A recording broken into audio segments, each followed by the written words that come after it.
Shalom, Israel. Blessed Sabbath to you. My name is Brother Zerubbabel. My name is Idris Elazar.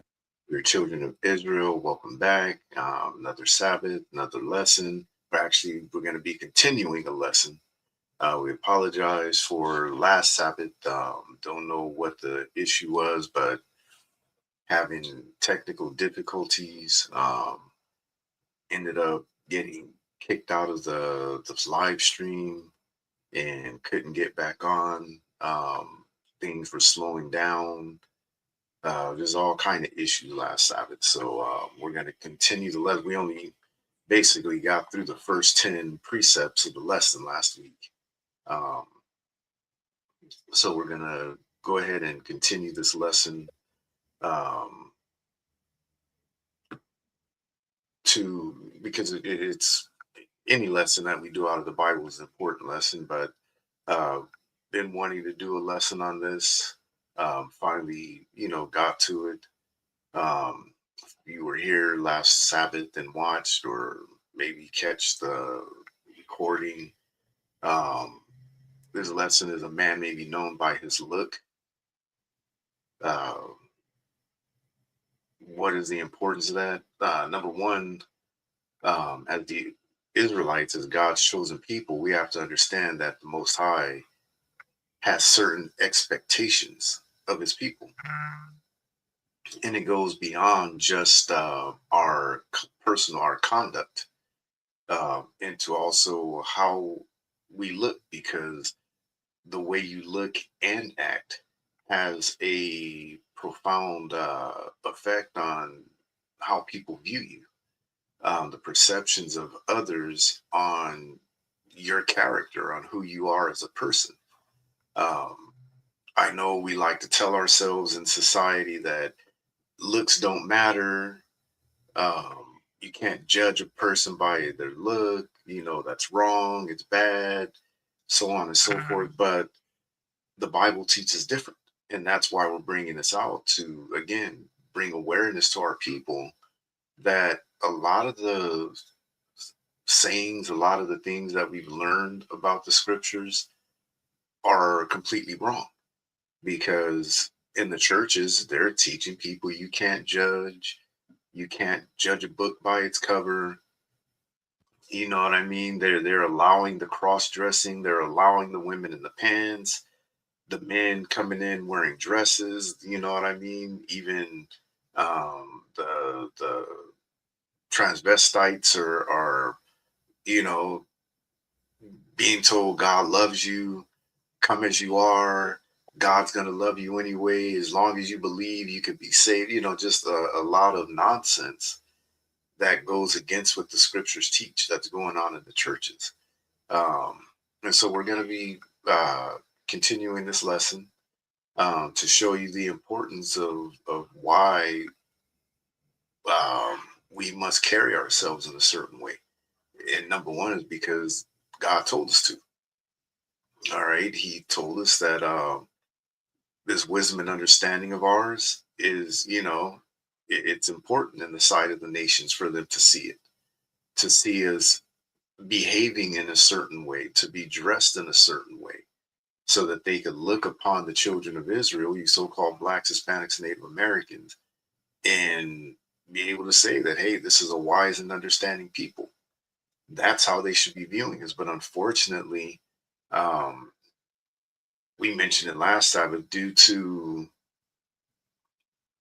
what we have adopted as culture, the so-called hip hop movement, and so on, the music industry, the acting industry, whether it's TV shows, movies, um, they've adopted um, these. I don't. Do you want to say actually just call it that street culture? Our people glorify it, the street culture. You know what I mean? So with the young boys, the men with the sagging of the pants, and we kind of highlighted that in the lesson last week. So go back and watch that. We're not going to go back to those precepts, but going through and showing you how in the scriptures, when you read 2 Samuel 10:4, Isaiah 20:4, you read these precepts and how to have your buttock showing, to have, the crack of your butt showing as a man was something that was frowned upon, something that was looked at as shameful. Um, and that's what we're trying to convey to whoever watches this video, that um, this culture that we've adopted, this street culture that we've let creep in um, into our communities, has destroyed our people. Um, Totally misrepresented what God expects of his people, and have our people heading down a road of destruction. Um, and it's been going on for years. This self destruction that our people have gotten themselves involved in. So that's why it's important, again, for us to reteach our people. So once again, we're going to open up with Hebrews 5:12. We're going to get into the lesson. Again, the lesson is: a man may be known by his look. All right. The book of Hebrews, chapter 5 and verse 12. For when for the time ye ought to be a teacher, ye have need that one teach you again, which be the first principles of the oracles of God, and are become such as have need of milk and not of strong meat. For every one that useth milk is unskillful in the word of righteousness, for he is a babe. But strong meat belongeth to them that are of full age, even those whom by reason of use have their senses exercised to discern both good and evil. All right. So it says, but strong meat belongeth to them that are full age, even those who by reason of use have their senses exercised to discern both good and evil. And I knew it was something I was going to tell you. Um, yeah, last night came in contact. I'll tell you more in depth later on, but with a church group that had Mhm. just come back from Israel. It was a bunch of Edomites. Okay. Uh, but I'll tell you about it later on. But that's what I knew it was something I was going to tell you about. But listening to their conversations about, their trip to Israel, they were there for a couple of weeks, I guess, and um, just goes to show you that people have been deceived in these churches. You know what I mean? They were all hyped up, really believing that the people over there in the land are the real, the true, Israel. And um, it was just real interesting sitting there listening to the conversation. So, but we'll talk about it later on, though. I'll fill you in on it. Um, but just bringing that up because the churches have really they just deceive people into really believing that the people that are over there in the land of Israel today are the true Jews, and everything in the Bible centers around them and their right to exist, and and all this just nonsense. Um, and that comes down to Hebrews 5:14, that people in these churches have not exercised their senses to discern the difference between good and evil. That you can't, for a person to turn on the news and see what's going on over there with the blatant genocide that's going on, um, being perpetuated by Esau, by Amalek, these, so-called Jews over there that we know they're not the real ones. Um, and turn a blind eye and still say that they're the people of God. That's crazy. You know what I mean? It's just nonsense.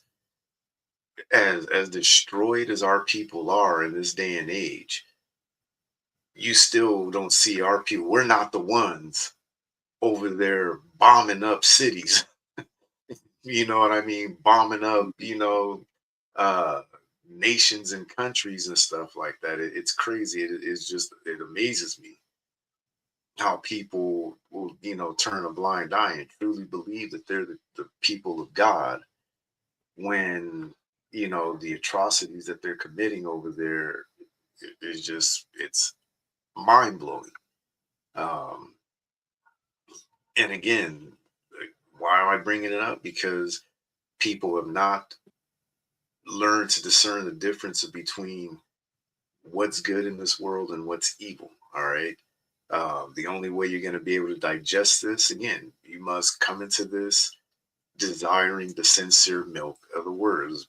Just grabbing it, 1 Peter 2:2. Let's just get right to it. The book of First Peter, chapter 2 and verse 2. As newborn babes desire the sincere milk of the word, that ye may grow thereby. All right. So as newborn babies are the sincere milk of the word that you may grow thereby. Again, when you watch any video that we put out, any video, Israelites teaching, period, you're going to have to be willing to throw out anything and everything that you thought you knew about the Bible that you learned from church. And that's if you even learned anything in church.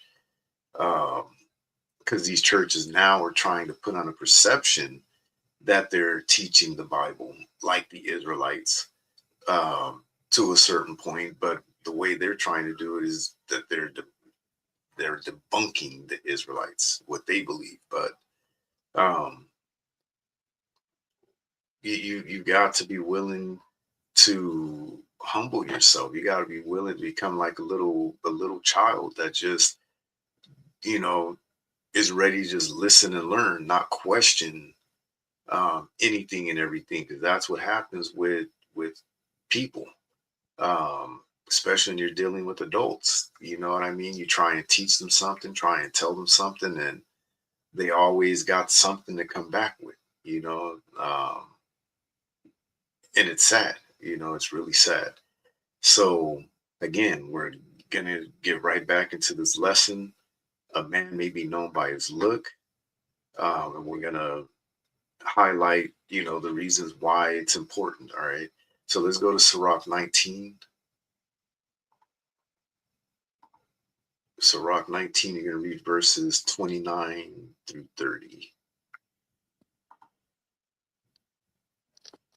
The book of Ecclesiasticus, chapter 19 and verse 29.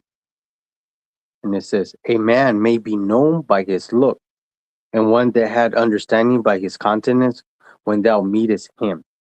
A man's satire and excessive laughter and gait show what he is. All right. So the scriptures is telling us this isn't something that we're making up. That's why the title is A Man May Be Known by His Look.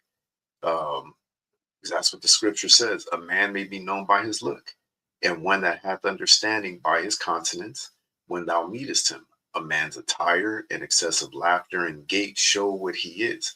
So we're going to go through this step by step and show you what this is talking about. A man may be known by his look. Let's look up the word look first. What exactly does the word look mean? Because a lot of people don't know this. They have no clue. We're so used to saying, because it's such an easy word that we learn in grade school. Look out, look at him, look at her, look at that. But in reality, we never really got a full understanding about what the word means. So let me share screen, stop sharing that.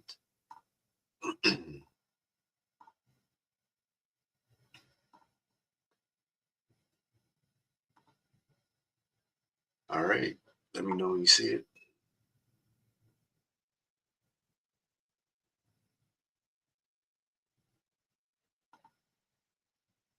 All right, there we go. All right, so the word look as a verb, direct one's gaze towards someone or something or in a specified direction. Think of or regard in a specified way. Have the appearance or give the impression of being. That's what we're looking at. Have the appearance or give the impression of being. It's about your appearance. All right, let's see what Merriam-Webster has to say.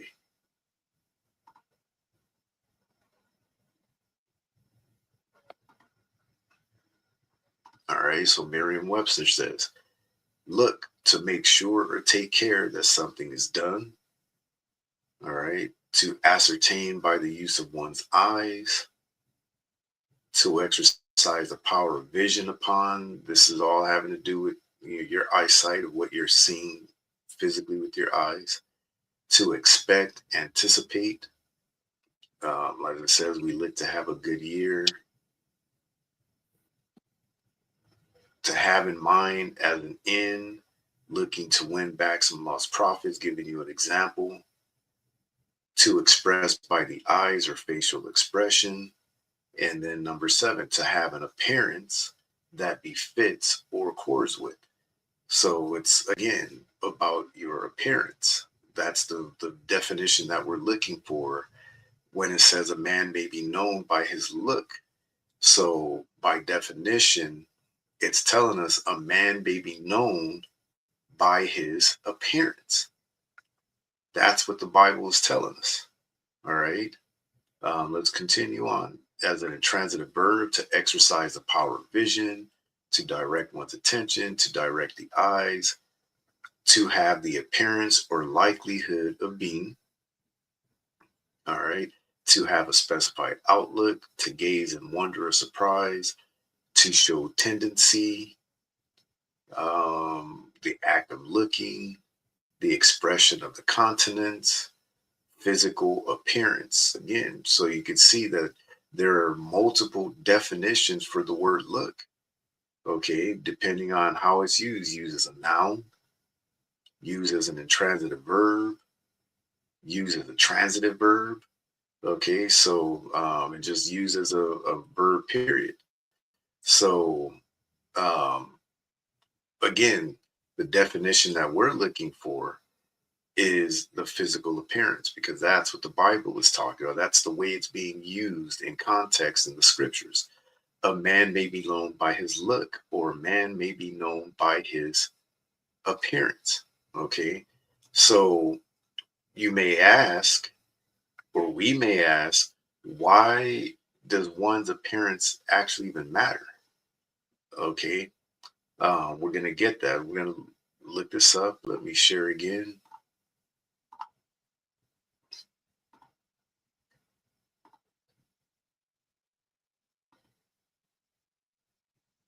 Can you see it? Yes. Very good. So all I did was just, just typed it in. That's how easy it is to look stuff up nowadays with this technology. Why is it important how a person looks? That's all I typed in. It says, why is appearance important? Appearance is important because it influences how others perceive and interact with the person. It can affect career success, dating, social influence, and personal relationships. Here are some key reasons why appearance matters. You have first impressions, career success, dating and relationships, and social influence. All right. So, first impression says physical appearance often determines initial impressions, which can shape how others treat you. And that goes exactly in line with what the Bible is telling us. A man may be known by his look. That first impression somebody's going to get of you has everything to do with your appearance, how you look, how you're dressed, you know what I mean? How you're groomed. Um, and that was something that we also showed in the scriptures, you know what I mean? The trimming of the beard, and things like that, how you carry yourself. So first impressions means a lot to the Lord.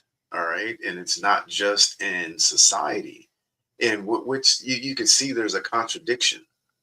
On one hand, in this society, we're told you can't judge me. You can't judge a person by their look. You can't judge a book by its cover. While on the flip side, everything about the society is judging people about, based on how they look. Okay. Um, career success. It says attractive individuals are more likely to be hired and promoted as they often signal higher competence and reliability. So, it's telling us that um, when it comes to your career, how attractive you are plays a big role. And you see that on the job. Um, if you have a male supervisor, you know what I mean, constantly showing favoritism to certain female employees. Certain female employees are getting promoted over other employees, even though they're not as knowledgeable, they're not as hardworking, they're not as dedicated. Their work ethic, all of that is far below, what is expected of somebody to be promoted. Somehow they end up getting promoted anyway, and sometimes it could be a man on the job, um, because he's more handsome, he's more uh, how would I put it, more professionally dressed, I guess you can say.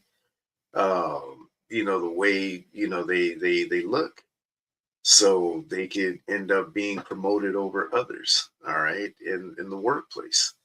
When it comes to dating and relationships, it says attractiveness plays a significant role in romantic attraction, especially in the early stages of dating.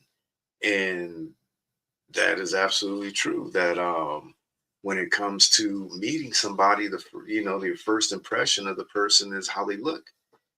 Everybody has, are attracted to different things. Every man is not attracted to the same type of woman. Every woman is not attracted to the same type of man when it comes to physical appearance. Um, Everybody has different tastes. Everybody has, a different outlook. What may be attractive to one person may not be attractive to another person. But it does play a role, though. You know what I mean? That person may take one look and either be like yay or nay. You know what I mean?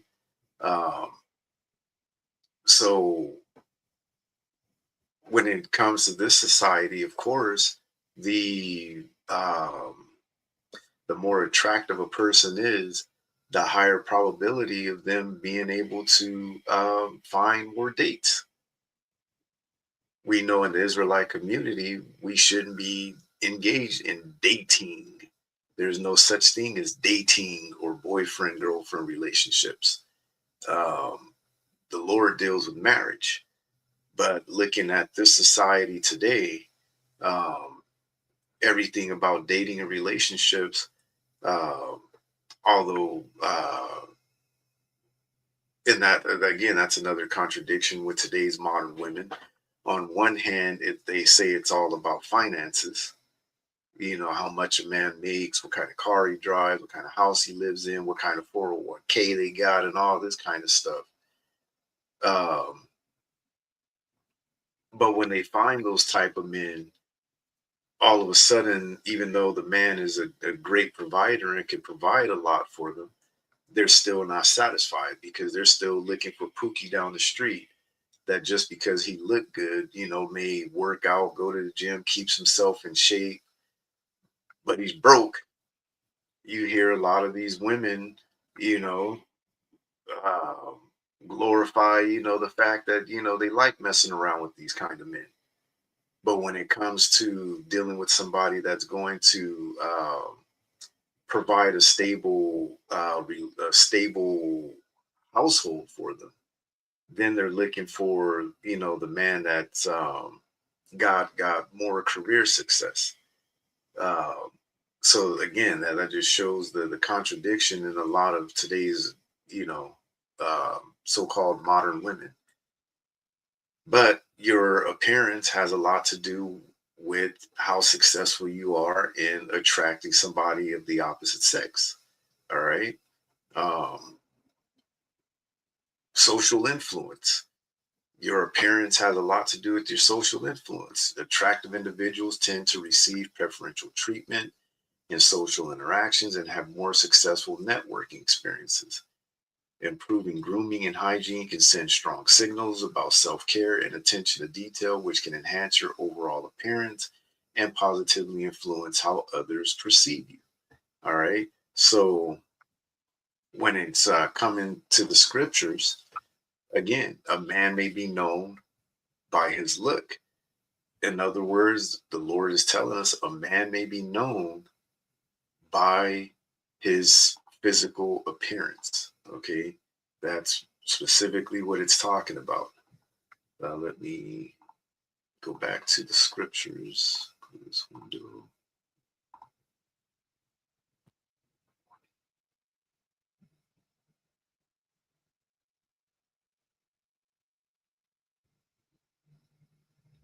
All right. So, um, and then he goes on to say, and one that hath understanding by his continence. Okay. Um, what is your continence? Because we saw that also earlier when thou meetest him. So it says, a man may be known by his look, and one that hath understanding by his continence when thou meetest him. A man's attire and excessive laughter and gait show what he is. All right, I'm just going to give you a quick understanding of what these words mean, and then we'll look them up as we go along. All right. So your continence is dealing with your facial features. Your depending on your emotions, your face, your body or your mind will what's the word I'm looking for? Subconsciously, that's what I'm looking at. You will subconsciously make certain facial expressions when your continence changes. All right, the Bible talks about this. Okay, so that's what continence is dealing with, your facial expressions. So a man's look, meaning his appearance, and his facial expressions shows you how much understanding he's got, shows you um, what kind of character he's got. It says, when thou meetest him, when you meet a person, that first impression, when you see him by their appearance, their facial expressions, that gives you a good understanding of the quality of this person's character. Okay. And then it goes on to say, a man's attire. Your attire is your clothing, your garments. What are what you're wearing? You know what I mean? Are you dressed professionally? And depending on the situation, you know what I mean? What you wear to um, the normal regular Sabbath class may be different than what you wear to um, one of the high holy days. You know what I mean? Whether it's Passover, tabernacles, or what have you. So your attire, your clothing, what you're wearing says a lot about a person. For a woman, is she scantily dressed or is she covered? You know what I mean? So a man's attire, and that goes for women also, meaning your clothing, what you got on, what you're wearing, and excessive laughter. You see this a lot, especially with Judah. Um, for whatever reason, me personally, I believe it comes down to low self-esteem within our people. Our people's self-esteem has been brought down so low that we're willing to say or do just about anything just to get attention. And so, therefore, you see a lot of our people when it comes to being in a social setting, saying and doing things to get attention by talking loud, acting foolishly, as it says, the excessive laughter. You know what I mean? Just if you've been around our people, you know what I'm talking about. You see a group of brothers standing around, is like, ah, ah, the N word coming out, ah, nigga, that kind of um, excessive laughter. That's what he's talking about. It says a lot about a person. For some of our people, you could call it Cooney. Um, Being out in front of Esau and some of the other nations and trying to make an impression on them. You know, you see a lot of our people act that way in front of the other nations where, you know, they're just talking loud, obnoxious, um, cracking jokes, you know what I mean? And on one hand, you could see the other nations, the other people kind of looking at our people like, what's wrong with them? Why do they talk so loud? Why do they do this? Why do they act like that? Um, but it's telling us a person's excessive laughter shows what you are. Um,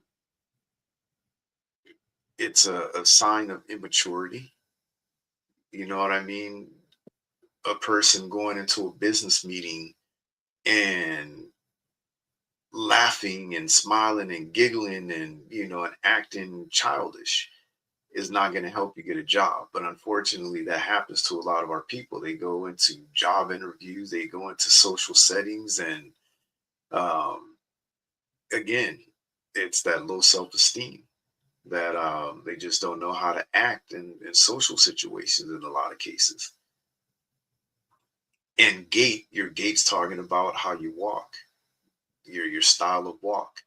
Um, you know, you see somebody like Snoop Dogg, you know, the way he walks, the way he struts, um, says a lot about a person, you know, walking with what they call that gangster walk, that gangster lean, um, says a lot about a person. You know, you can tell by the way this person walks, like, okay, he's a street dude. They're from the streets. You know, he's got to, you know, especially, you know, you see them walking, they got the rag hanging out the back pocket, the pants are sagging down. It says a lot about a person, the way, you know, the way they're walking. You know, you see a man in a three-piece suit walking. His gait is going to be a bit different. Um, you see an effeminate dude walking around out there. It shows what he is. It lets you know you're gonna be able to see him, you know, walking and switching like a girl. And you know, let's say Ezra and I are out somewhere, we're hanging out, and some dude goes walking by, and he's walking, you know, switching, strutting like a girl. We're gonna look at each other like, oh wow, okay, like yeah, we know what's up with him. All right, so your gait, the way you walk, as it says, it shows what he is, shows what you are. So your appearance says a lot about a person, says a lot about you. All right. So you know, we've got to remember that this would grab Deuteronomy um 4 and 5 through 6 real quick. Book of Deuteronomy, chapter 4 and verse 5. Behold, I have taught you statutes and judgment, even as the Lord my God commanded me, that ye should do so in the land whither ye go to possess it. Keep therefore and do them, for this is your wisdom and your understanding in the sight of the nations, which shall hear all these statutes and say, surely this great nation is a wise and understanding people. This great nation is a wise and understanding people. Read verses 7 and 8 too. Verse 7. For what nation is there so great who had God so nigh unto them, as the Lord our God is in all things that we call upon him for? And what nation is there so great that has statutes and judgments so righteous as this law, which I set before you this day? And so this is what the other nations should be saying when they look at us. For what nation is there so great who had God so nigh unto them, meaning God so close to them, as the Lord our God is in all things that we call upon him for? And what nation is there so great that had statutes and judgments so righteous as all this law, which I set before you this day? So the other nations should be looking at us Israelites, the so-called blacks, Hispanics, and Native Americans, and saying, number one, this is a wise and understanding people. Like, man, their wisdom, their understanding, their knowledge is just so great. Man, this is a great people. Man, they've got their God protecting them, they've got their God looking out for them, their God is blessing them.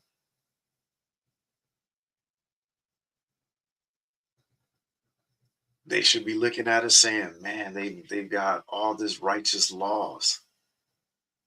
Their God, really showed them how to live. Look at them. Look at how they behave. Look at how they act. They're so different than everyone else. They're always so positive. They're always so respectful.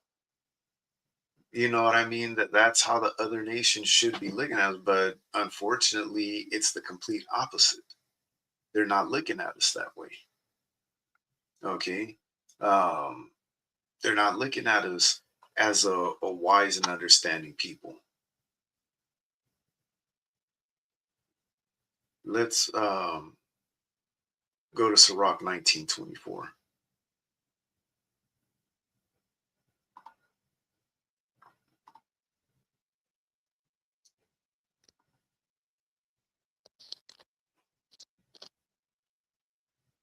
The book of Ecclesiasticus, chapter 19 and verse 24. He had a small understanding and feared God. Hold on. He that had small understanding and feareth God is better than one that had much wisdom and transgresseth the law of the Most High. This is very important because this comes down again to perception, how others perceive you, or how others, especially the children of Israel, how the other nations perceive us. It's better for you to be a person of small understanding and fear God and keep his commandments rather than be somebody that has a lot of wisdom, but yet in the eyes of others or in the eyes of the other nations are breaking God's law. Because you see that a lot even in the Israelite community. And that's why a lot of these Christian pastors, a lot of these Christian apologetics, um, people of the other nations, you know what I mean? You got, the Asians, you got the Arabs, you got Esau, these other nations that refuse to believe that we are the children of God. And why is that? Because it's due to our own behaviors. Even within the Israelite community, you have many leaders in the Israelite community who have a lot of wisdom in the scriptures. They know the scriptures forward and backwards, but yet they're out here constantly breaking and transgressing the laws of the Most High. And the sad part about it is that they're doing it in the sight of the other nations. They're doing it in the sight of other Israelites also, and making us look bad, allowing the word of the Most High to be evil spoken of, and made us to be evil spoken of as the Israelites, that people, want to talk ill of the Israelite community. Again, he that hath small understanding and feareth God is better than one that hath much wisdom and transgresseth the law of the Most High. Okay. And you even see that with a lot of these Christian pastors that try to look down upon the Israelite community because, they've gone to school, they've gotten, a high education, they've got a PhDs, doctorates and all this stuff, and maybe in philosophy, um, maybe it's in Bible study, whatever the case may be. But they've got all this wisdom. They're standing in front of their pulpits teaching, but behind the scenes, the majority of these pastors in these churches are breaking the commandments of God. And not only are they breaking them, they're teaching their congregants to break the commandments. All right. and then they turn around and try and look down on us. So the Lord is telling us better for us to, have a small understanding and fear Him than to be somebody that's got a lot of wisdom, a lot of knowledge in the scriptures and break His commandments. All right. Um, You know, that you remember the guys that would teach the class and then they said they would go out there and buy some hamburgers? oh yeah, yeah. I remember that video that got put out. Those guys that had left. I can't remember what camp they left. I do remember that. Yeah, that was crazy. Yeah, these guys, I don't remember what camp it was they were with, but they were driving down the street in a car. It was four of them, right? Or was it three? Hmm. I Yeah. think it was four of them in the car. And, just they had left the camp that they were with and just camp. All it showed basically is that they never believed to begin with. They were bragging about how, they would leave camp and go commit fornication, leave camp and go, go buy pork and eat pork and all this kind of, it was just crazy. Mhm. Uh, basically mocking God, mocking the Israelites, mocking, the whole movement. Um, I wonder what happened to them. I have a feeling that they may have gotten paid back by the Most High for their mockery. It's probably why they just kind of disappeared. Mhm. There's no telling what happened to them. All right. Um, but again, that's another situation that shows that um, it's better to be one that has small understanding because from what I understood that these guys were, they were quick in the scriptures. They knew the scriptures. They were out on the streets teaching, and behind the scenes, they didn't even really truly believe. All right. Um, it is what it is. So again, when it comes to our people, you're seeing even in the Israelite community, some of this street culture being brought into the Israelite community. This gangster look uh, with the baseball caps. Some of them are still wearing their gang colors. Some of them are even still representing themselves as gang members. Um, at the same time as calling themselves Israelite. Um, Seeing the pants sagging, seeing some of these guys, with the t-shirts, the oversized t-shirts with their fringes on them, with the baggy pants, the saggy pants. Um, basically still basically the outlook or the perception that you're giving to some of these young men is that you can come into this and you don't really have to stop being a gangster. You could be a gangster for God. Basically, is what they're trying to convey to these guys, which is wrong. You know what I mean? To take that street culture and bring it into the Israelite community, it's nonsense. It's foolishness. But unfortunately, people aren't going to say anything. And that's another problem in the Israelite community is that um, a lot of people just just to get along or just so they don't find themselves in any situation or conflict or whatever the case is, they'll just sit back and not say anything about it when in reality it's making the whole Israelite community look bad. um, when you see, the way some of our brothers are acting in this truth. Um, just real quick, we'll go back and cover a couple of these precepts that we were talking about earlier. Let's go to Second Samuel because we did pull it last week. I don't even know if it even came out clear when we pulled these last week because the video was acting so weird. So 2 Samuel 10:4.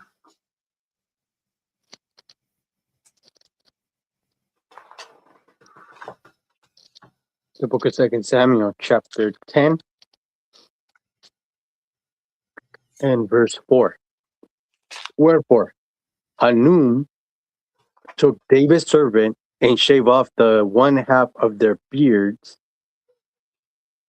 and cut off their garments in the middle, even to their buttocks, and sent them away. So we did pull these last Sabbath to give you an understanding, to show you that this, we had pulled up some pictures and everything like that, showing that this had this prison attire somehow made its way into mainstream so-called Black culture. And we're bringing this out to highlight the fact that this was something that was looked at as shameful. Go ahead and read verse 5. Verse 5. When they told it unto David, he sent to meet them, because the men were greatly ashamed. And the king said, Tarry at Jericho until your beard be grown, and then return. So for your beard to be shaved off, for your buttocks to be hanging out and be shown, that was something that was looked at as shameful. All right. I thought I changed this. It was something that was looked at as shameful. And that's the problem with today's society, is that things that are shameful or looked at as evil in the eyes of God is turned into something good, something to be glorified in this society. And walking around with your pants sagging, with your butt out, shaving off your beard and things like that, because that's what this society promotes. As you can even read here in this little sidebar here, it says the beard is held in high respect and greatly valued in the East. All right. Says the possessor considers it as his greatest ornament, often swears by it. All right. If you got your Zondervan Compact Bible Dictionary, you look up beard.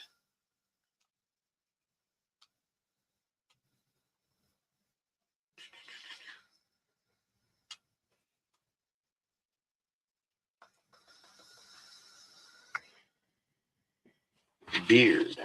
So you go to page 72.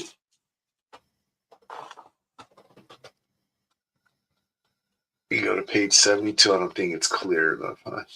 But I'll go ahead and read it. If you got your Zondervan Compact Bible Dictionary, go ahead and grab one. You can see this one is all, can you see it clear? It's all crinkly. But it says, a badge of manly dignity. As a sign of mourning, it was the custom to pluck it out or cut it off. The Israelites were forbidden to shave off the corners of their beards, probably because it was regarded as a heathenish sign. So it was something that the heathens did, the other nations. That was their custom, to cut off their beards. But for the Israelites, God told us, it was in the scriptures, to have a beard. Okay.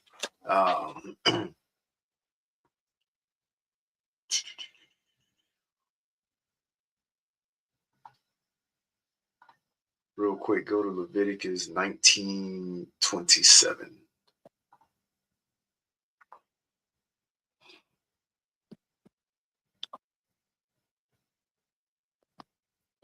The book of Leviticus, chapter 19, and verse 27. Ye shall not round the corners of your heads, neither shalt thou mar the corners of thy beard. So we, as the Israelites, we were commanded not to bald our heads. Balding our heads, like the old Jordan look. And some of us had that hairstyle back in the day. For a long time, I had my head, shaved low like that. All right. Um, but we're commanded not to. It says, "You shall not round the corners of your heads, neither shalt thou mar the corners of your beard." You're not supposed to destroy the corners of your beard. Stay in Leviticus and go to 21:5. Leviticus chapter 21 and verse 5. They shall not make baldness upon their head, neither shall they shave off the corners of their beard, nor make any cuttings in their flesh.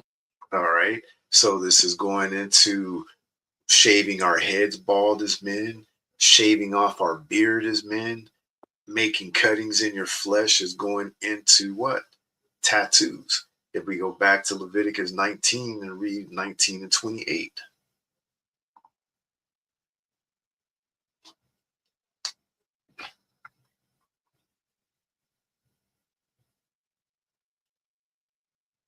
Leviticus 19:28.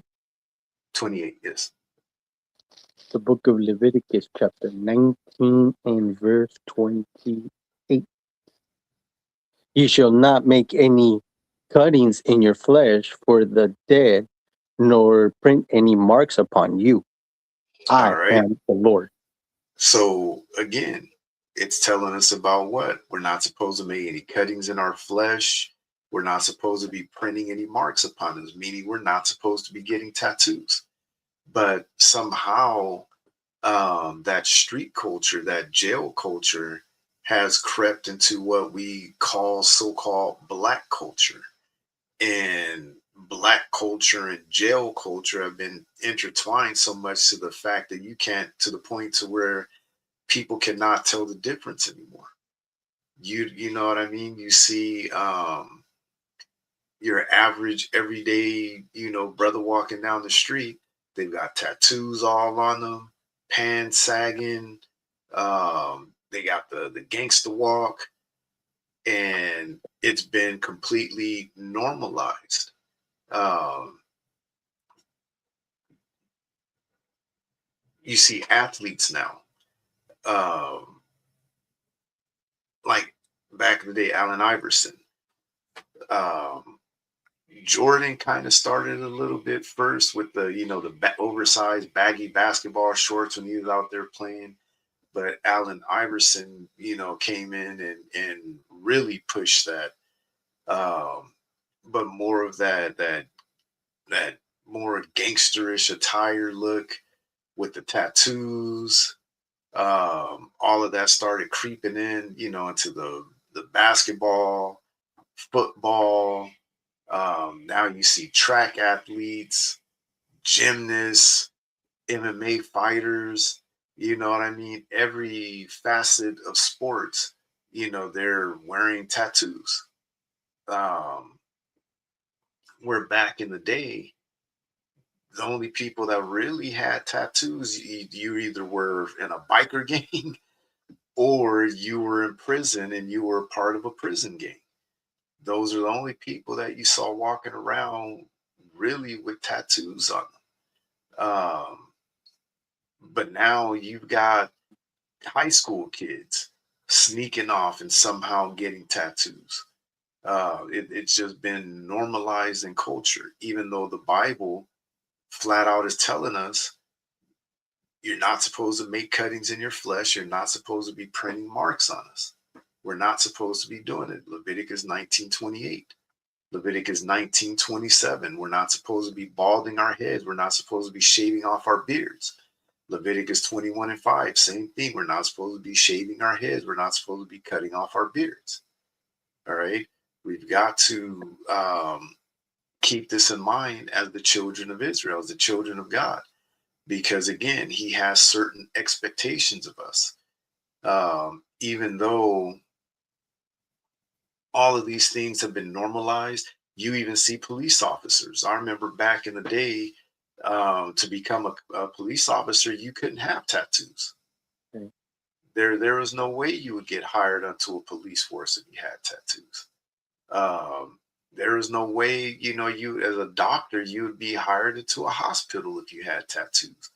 Now you go into a hospital, you see nurses and doctors walking around the hospital with tattoos all on them. Nurses walking around with pink, purple, and blue hair.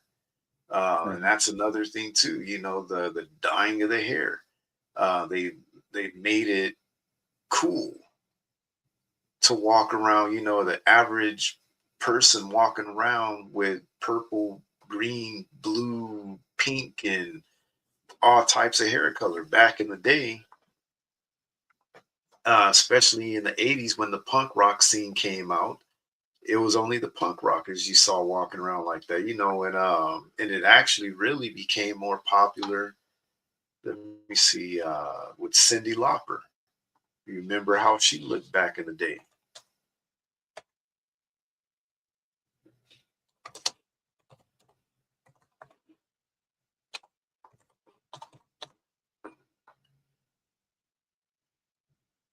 Let me see.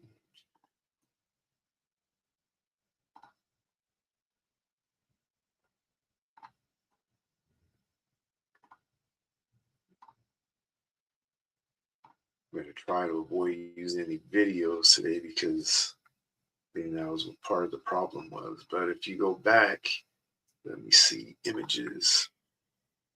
So you go back to the 80s, the kind of so-called punk rock scene. This is um, who you really saw. They were either like following, Cyndi Lauper, and realistically, it was Esau walking around, during the 80s, um, during that punk rock scene where, they were dyeing their hair purple and yellow and green and all of this. I'll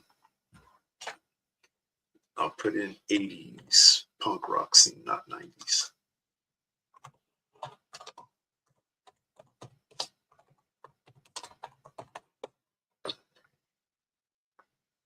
So images.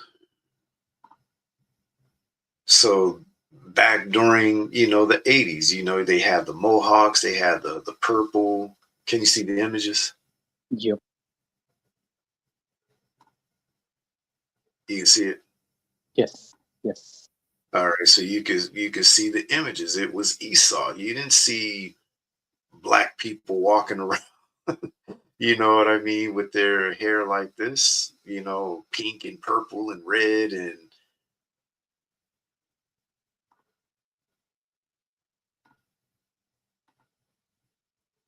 but now um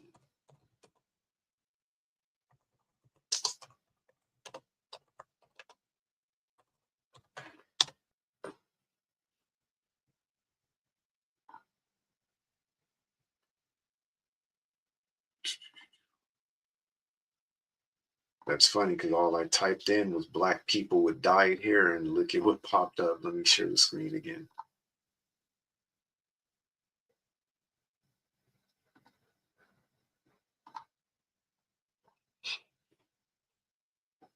So this goes to show you how we've been conditioned to want to be like our oppressor. Back in the 80s, you weren't seeing black people walking around looking like this. It was Esau. Can you see the images? Yes. Hmm. All right. So you can see now all of a sudden it's our people that it's become a custom. It's customary now. Purple, red, purple, green. Look at the brothers now, getting the hair, the blonde. It shows how far we've fallen and how much we want to be like our oppressor. It's shameful.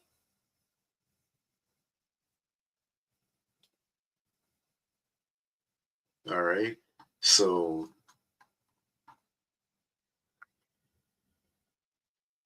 then when you go to let me see.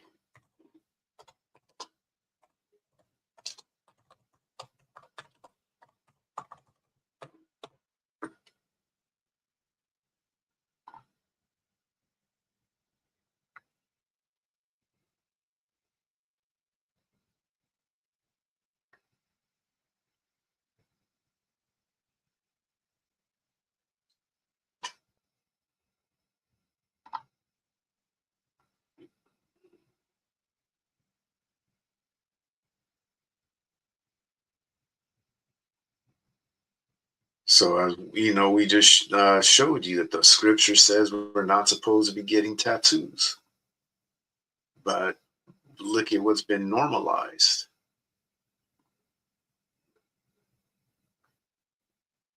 This is more like it was, back during the 80s. You know what I mean? Those are the people you saw that had the tattoos. You saw the Bloods and the Crips. Um, what do they call them back in the day? The Vatos. I don't even know, what does that word even mean. Never Like even asked. dude, Huh? like dude, like Okay. they're almost the same thing as homie, you know, Right. but it's more like a man, like a sense of a man. Like you, that's why they put the A for bata sometimes for the girls. They usually don't use that much, but All that would right. be See, we didn't even know what it meant. We would always say, yeah, the Vatos. You would hear him say that all the time.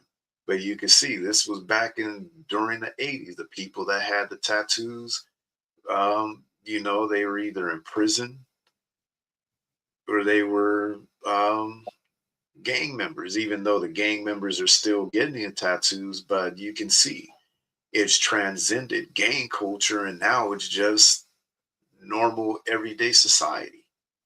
All right. Yeah, it's Danny Trejo that played in several movies. Um, that was that movie, Blood In, Blood Out. Yeah, I don't know if you've seen that. That was a pretty good movie back in the day.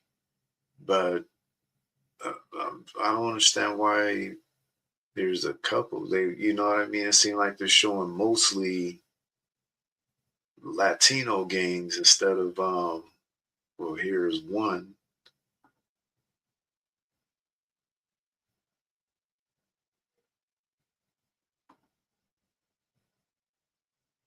But as you can see, it was gang culture where you found the tattoos back in the 80s, 70s. It wasn't your normal, average, everyday high schooler was not walking around with tattoos, but it's been promoted so much in society, everyday society. Now you've got celebrities and your average, everyday high school kid walking around with tattoos. Let me go back.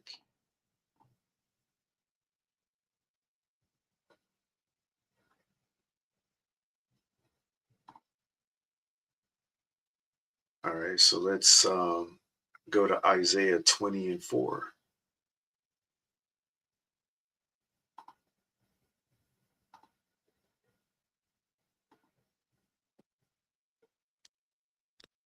the book of Isaiah, chapter 20 and verse 4. So shall the king of Assyria lead away the Egyptians, prisoners, and the Ethiopians captives, young and old, naked and barefoot, even with their buttocks uncovered, to the shame of Egypt. So it wasn't just a shame in our culture, it was a shameful period for your butt to be out showing like that. All right. Um,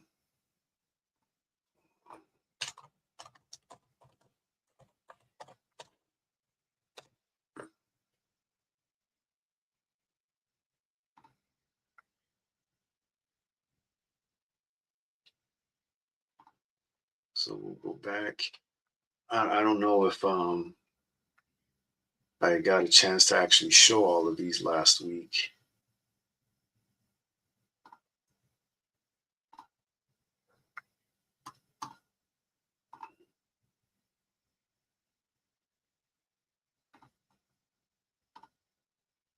But this has become normalized in today's culture.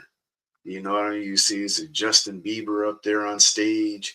Now you got, back in the day, it was only gang members that you saw walking around, people in prison that you saw walking around with their pants sagging down. And now this foolishness has just crept into everyday, normal society. And, people want to say, oh man, you can't judge a book by its cover. It's like, no, the Bible tells us to. Especially nowadays, you go to a stop at a gas station, and all of a sudden, a group of 4 or 5 teenagers come walking up to you with their pants sagging like this and some backpacks on, some hoodies on. You know what I mean? Your spidey senses should be arisen. You should be starting to wonder, like, okay, what's up with them? What are they doing? Because that lets you know that something's not right. Having that awareness is going to keep you from becoming a victim.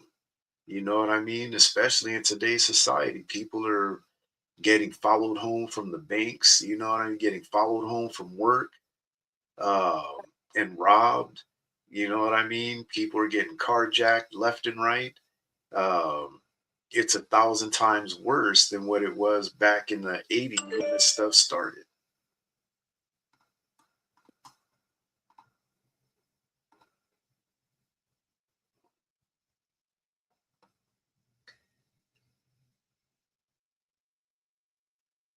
Let's go to the book of Proverbs. Let's go to Proverbs 7 and read verses 10 through 12.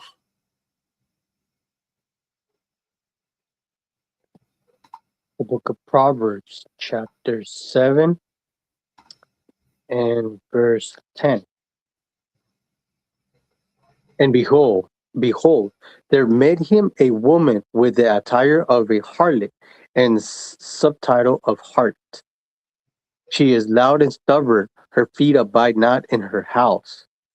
Now is she without, now in the streets, and lieth in wait at every corner. All right. So, what we're going to show you is that it's not only our men that God is telling us may be known by his look, but our women also. Okay. A woman can be known by her look also. And that's what the scriptures are telling you. It says, and behold, there met him a woman with the attire of an harlot. What is your attire? Remember, we just read a man's attire shows what he is. Same thing goes for a woman. A woman's attire, her clothing, her garments, the things that she's wearing says a lot about her. Okay. The way a woman is dressed, it shows whether she's a Proverbs 31 woman, or shows she's a very loose and um unrespectful woman, has no self-respect, no self-regard for herself. And you can tell that based by how she's dressed. Okay. um it says, and behold, there met him a woman with the attire of an harlot and subtle of heart. She is loud and stubborn, her feet abide not in her house. Now is she without, now in the streets, and lieth in wait at every corner. So this kind of how would I put it? This kind of woman is what's pushed into mainstream culture. And again, our women are the ones embracing it. You know what I mean? The attire of a harlot, and you think of that, a harlot is a prostitute. Okay, I'm not going to go and put no images. There's no telling what kind of images will pop up if you type that in. The attire, the clothing of a prostitute. But you can see, was it how what was it like 3 or 4 years? I think it's been now that they had changed some law where they said it was no longer illegal for the women to be out openly prostituting or something like that. And all of a sudden, you had all these women just out everywhere, just dressed just crazy. Right. I don't know if they've already changed that law, because it needs to be changed if they haven't. But they went as far as changing the laws to, say there was nothing wrong with the women to openly be out there soliciting. And, if you look at our Israelite women, the Lord gave us, gave our men, gave our women basically a dress code. All right. Telling us the way that we should be dressed, not dressed like, a woman. I'm trying to figure out how to describe it. You know what I mean? Um, Basically, you're seeing these women out there wearing nothing but like fishnet leggings, fishnet bodysuits with nothing but like underwear and a bra underneath, walking the streets. Um, just even the women, walking around in what they're trying to call gym attire, where they're Mm. walking around either like biker shorts or these yoga pants, spandex tops.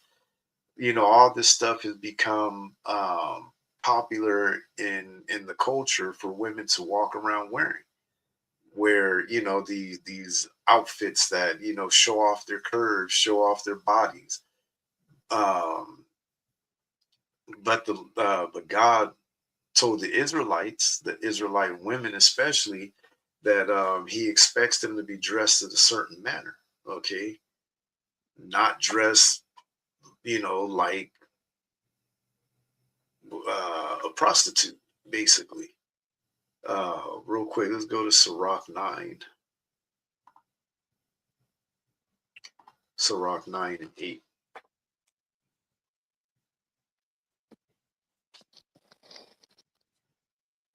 The book of Ecclesiasticus, chapter 9 and verse 8. Because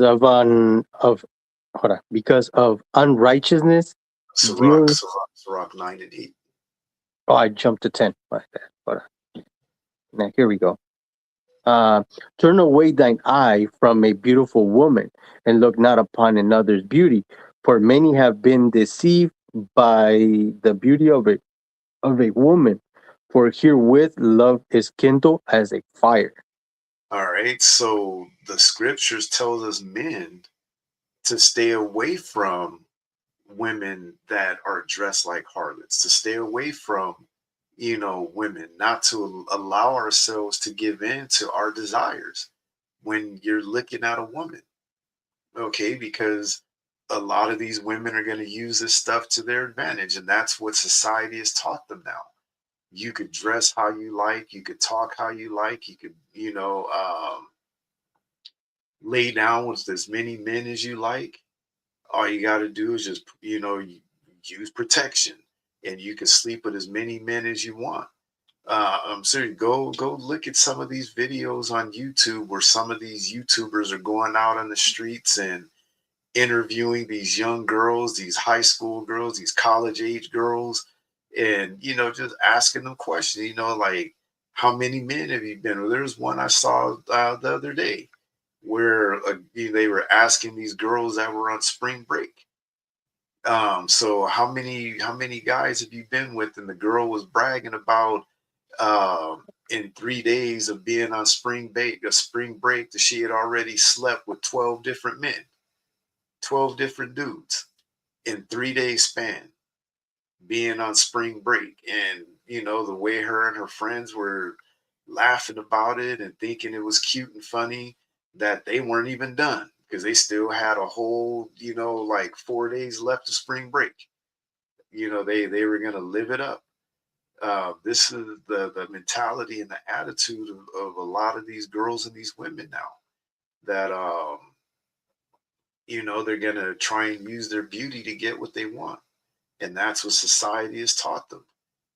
Look at how many of these basketball players and football players are being used. These boxers are being used by a lot of these women because they're allowing themselves to be deceived. Look at what's his name, Deontay Wilder. He's one of the latest ones that been in the news lately, where he took in a woman. She had a kid. He was raising this kid, giving the kid anything and everything he wanted, taking care of her, taking care of the kid, and the kid turns around and telling you ain't my dad. you know, a gut punch. Um, and the woman, wanting to leave him and everything. So, which shows you she was only with him when he was champion, he was making money.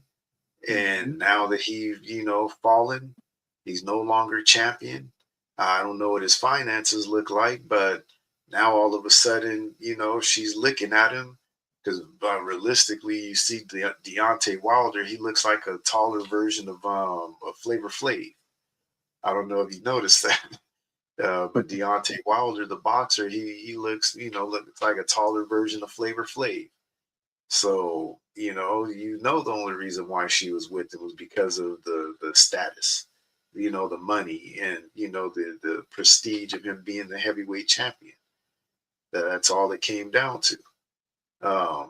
But you're seeing a lot of these guys are looking at these women. They're, hitting them up in their,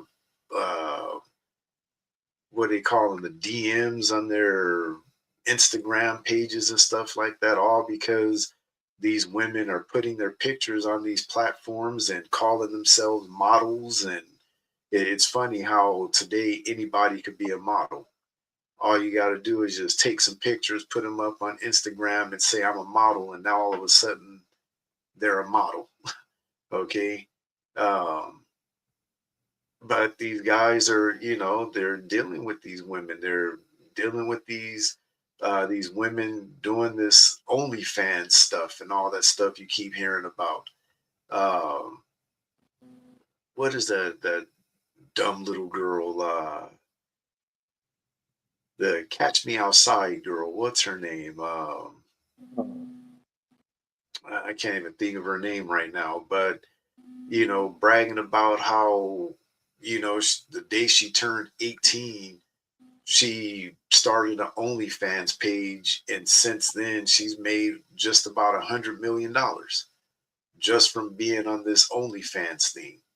From grown perverted men, she's, I don't know, maybe 20 years old now, 21 maybe, but at the time she just turned 18, which tells you there was a lot of perverted men just sitting back waiting for her to turn 18 for her to get on this platform for them to pay their money to go see her, whatever she's doing on there. Her name? But her name is Peskowitz Brigoli, but she's better known by the stage name of Bad Baby. That's right, Bad Baby. That's what they call her. Yeah. Well, what was her name? Was it? It's weird. Brigoli. Peskowitz Brigoli. Sounds Italian. Yeah, I think she is Italian or something like that. But she got famous on Dr. Phil from saying something stupid, and she's looked at in society as a role model for little girls because look at how far she came. She's become so successful. Because in America, and actually American society is now world society, your success is measured by how much money you make. It's not what kind of person you are. And that's completely off. She's a horrible person. She was a horrible kid that turned into a horrible adult. She's now got a kid. I don't know if she's got a second one on the way, or you know what I mean? I know she's got a kid and a baby daddy that,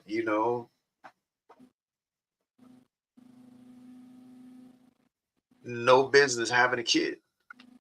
This, when you look at how this girl was raised and look at how she conducts herself, how she carries herself, this is somebody that has no business having kids.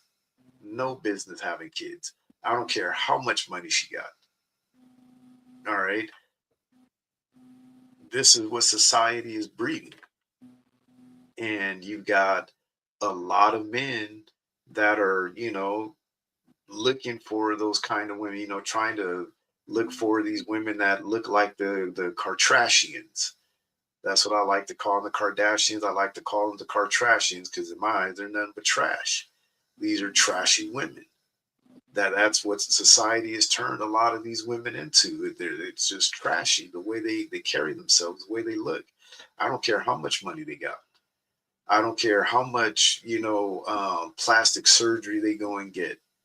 You know what I mean? The BBLs and all this other stuff that they're getting done, the implants in different parts of the body, the lip injections and lip fillers, and it's all foolishness. The scriptures tell us, as ye men, turn away thine eye from a beautiful woman and look not upon another's beauty. For many have been deceived by the beauty of a woman, for herewith love is kindled as a fire. Again, I just brought up Deontay Wilder. How did he get deceived? Because all he couldn't see past how good this woman looked. The red flags are there when you meet the women. The red flags are there for these guys, but they choose to ignore it. And the next thing you know, you're seeing a lot of these men, a lot of these celebrities getting took by a lot of these women. And some of these women are blatantly saying that's basically their lot in life, is that, they're going to find them a man, one of these athletes. It's better for you to find him and get pregnant by him, because then you've got him on lockdown for 18 years. From the moment that baby is born until that 18th birthday, they got these men on lock. They're going to be getting that money. They're going to be, getting, it's a lottery. A lot of these women are using these men as a lottery. It's no different than going and buy a lottery ticket. That's how they look at these relationships that they're getting in with these men. It's transactional. And these men are too dumb to see it because they can't see past the beauty of these women, which isn't really beauty. See them with the fake eyelashes. Everything about them is fake. Fake hair, fake eyelashes, fake implants in the chest, fake butts. Everything is fake. All right. Their personalities are fake. But again, the men can't see past that. All right. Let's go to 1 Timothy 2:9.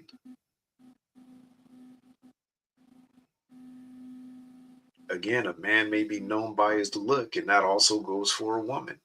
When you see a woman dressed a certain way, talking a certain way, acting a certain way, that lets you know what she is.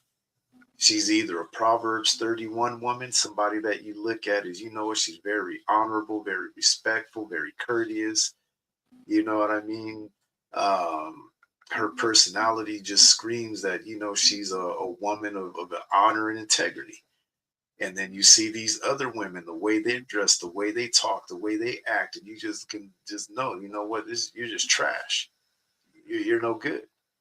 A man of the scriptures can tell the difference, but unfortunately, a lot of our men out here don't know the scriptures, and they're letting themselves get caught up.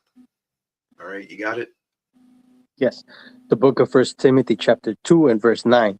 In like manner also the women adorn themselves in modest apparel, with shamefaced and sobriety, not with broided hair or gold or pearls or costly array. All right, go ahead and read verse 10. Verse 10. But which becometh woman professing godliness with good works. But which becometh women professing godliness with good works. So the Bible is telling us, in like manner also, that women adorn themselves in modest apparel. What would be considered modest apparel? The word modesty doesn't even appear much in, in today's language. You hardly ever hear any, unless it's the Israelites out in the streets teaching. You don't hear anybody telling women to be modest at all. You never hear that word. It's like a lost word. What does it mean to be modest? Is it showing up? Yep, there it is. So the term modest refers to something that is not large in size or amount or not expensive. It can describe a person who is unpretentious and does not boast about their achievements. Additionally, it can refer to a demeanor that is shy or reserved, avoiding attention to oneself. In essence, being modest means having a moderate opinion of one's own value or abilities and behaving in a way that is considered proper or decorous. All right, let's go down. Modest as an adjective, unassuming or moderate in the estimation of one's abilities or achievements, self effacing, self deprecating, humble, unpretentious, unassuming, of an amount, rate, or level, relatively moderate, limited, or small. Here we go. Dressing or behaving so as to avoid impropriety or indecency, especially to avoid attracting sexual attention, typically used of a woman. That's the definition that we're looking for in 1 Timothy 2 and 9. In like manner, also that women adorn themselves in modest apparel. Modest apparel meaning clothing that's going to make them appear decent, clothing that's gonna help them avoid attracting unwanted sexual attention by the opposite sex. All right, it's very clear, it's simple, it's a simple definition, simple meaning. All right, let's check Merriam-Webster. Modest, having or exhibiting a moderate estimate on one's abilities or worth, neither bold nor self assertive, tending towards diffidence, arising from or a characteristic of a modest nature, preferring to dress and behave in a way that conforms to societal standards of decency, and especially that is not sexually suggestive. You can't get any more clear than that. God expects his women, the Israelite woman, these so called Black, Hispanic, and Native American women, to dress in a way that shows a standard of decency and is not in any way sexually suggestive. All right. Again, of clothing showing a limited amount of the body. So to dress modestly means that a woman's attire, because remember, a man may be known by his look, a woman may be known by her look. A man's attire, a woman's attire shows what they are. So if you're a woman and you're dressing in clothing that is sexually suggestive, clothing that's indecent, then how do you think men are going to perceive you? How are other women going to perceive you? The perception of you is going to be of someone that's easy. You know what I mean? And unfortunately, again, coming back to today's society, that's what a lot of these women want. They want to convey that to men, that I'm easy. I'm ready for you to take me. It's sad how far society has fallen, especially the Israelite woman. How far women have fallen when it comes to decency. Let's click on that. Decency. What does decency means? The word decency, the quality or state of being decent, propriety, conformity to standards of taste, propriety, or quality, conditions or services considered essential for a proper standard of living. All right. See some synonyms: etiquette, morality. All right. Somebody that's decent is somebody that's very moral. They have good etiquette, form, decorum. Somebody that's got dignity, civility, propriety, prudence. We'll click on some of these: decorum, literary and dramatic propriety, fitness, propriety, and good taste in conduct or appearance. All right. Orderliness, the conventions of polite behavior. So you can see all these words that are popping up that we're finding all says, basically the same thing.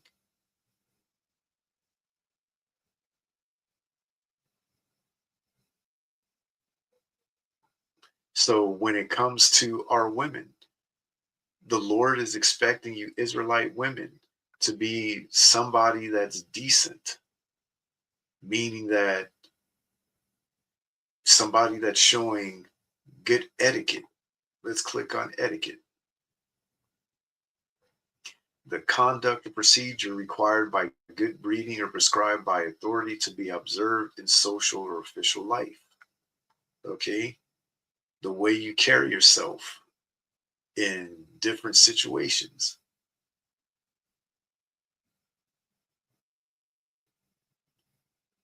All right?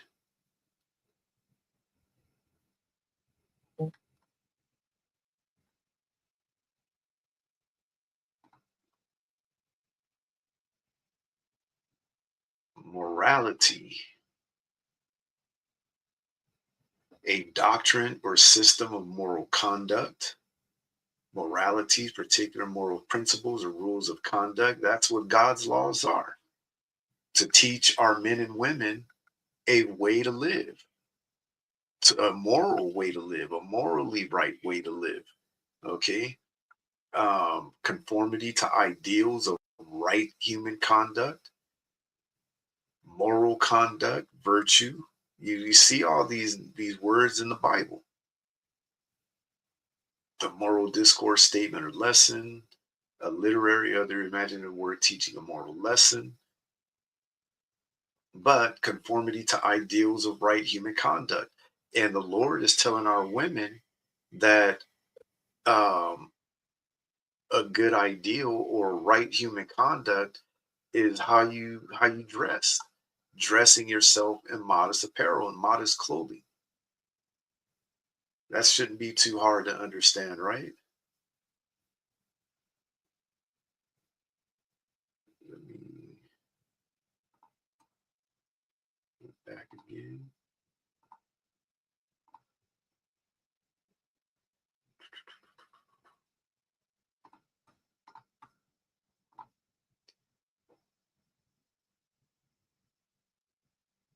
All right, so the Lord gave our men and women a dress code. All right. And as you can see, part of that dress code for our women is making sure that you're dressed modestly. You're not showing too much of your body. You're not showing your curves. You're not, walking around like the typical girls and women of today, with their belly button showing, tight jeans or short shorts, short mini skirts. You know what I mean? Halter tops, with your chest showing. Um, and you can go on, and it gets even worse than that because um, a lot of these women have no problem with uh, walking around outside in, a t-shirt and underwear. They'll get up and walk out. They just got out of bed and get up and walk outside, wearing what they wore to bed. You know what I mean? It's crazy. Let's go to Deuteronomy 22:5.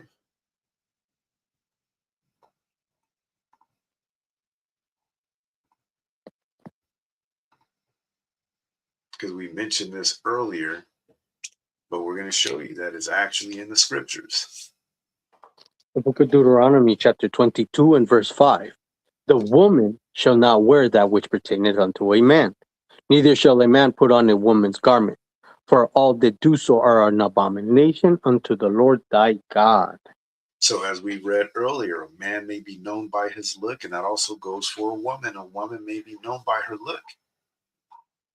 And it goes on to say, a man's attire and excessive laughter and gait show what he is. So your attire, your clothing shows a person who you are, what kind of person you are. All right. So the scriptures telling us the woman shall not wear that which pertaineth to a man, neither shall a man put on a woman's garment, for all that do so are abomination to the Lord thy God. Cross-dressing.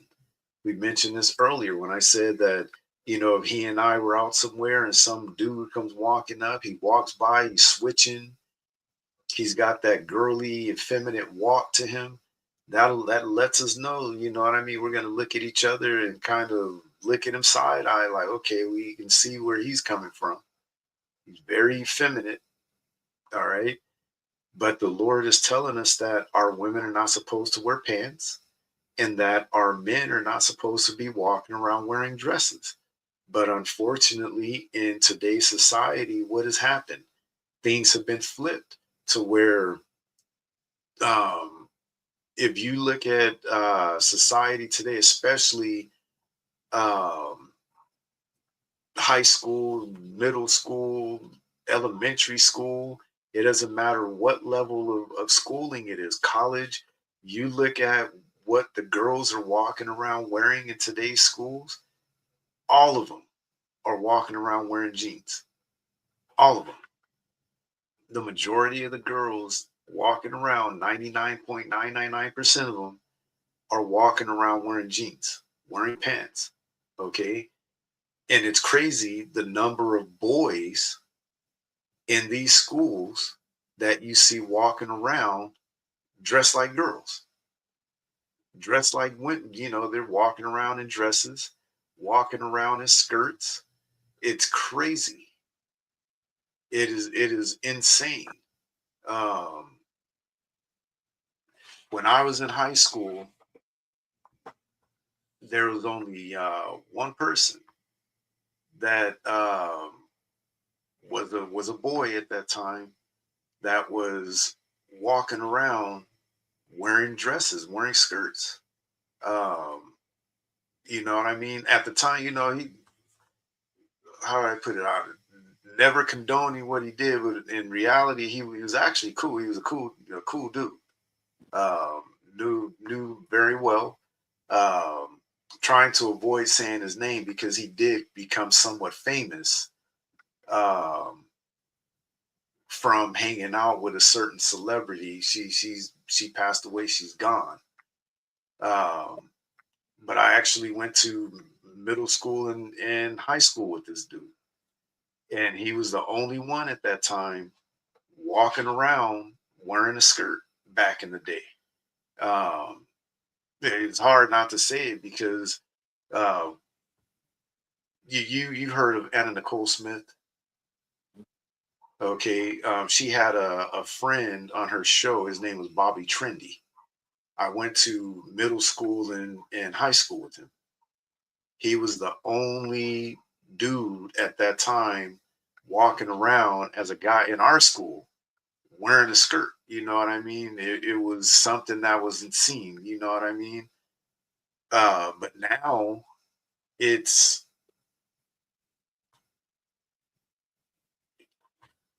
it's like how would I put it?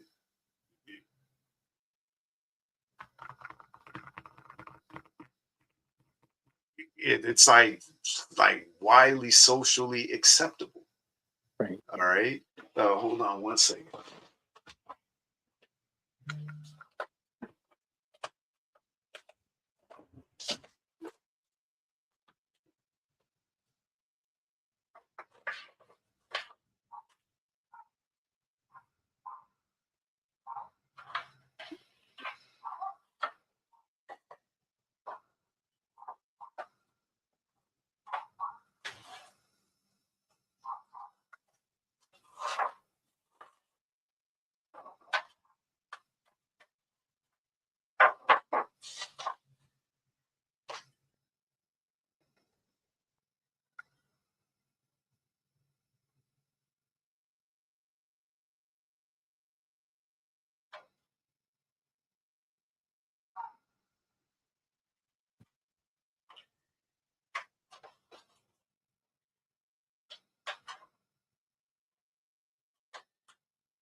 Just give me a second, you guys.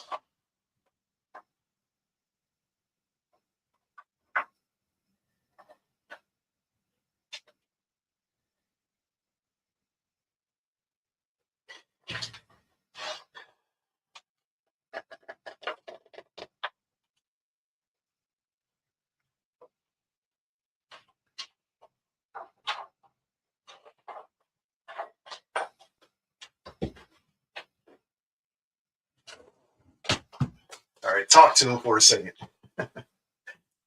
Oh,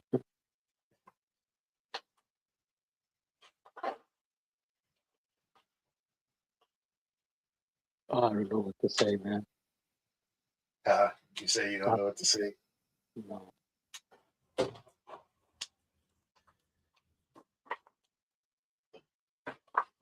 I had to go grab my yearbooks real quick.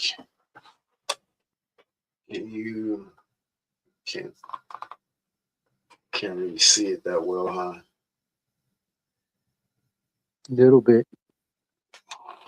Maybe if, instead of the sharing the screen, it might be a little bigger. Oh yeah. Let me stop sharing.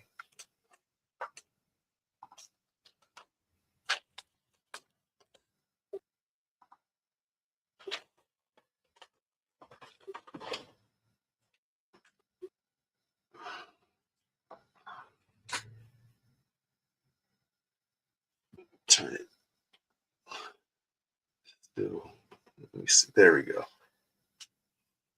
It's the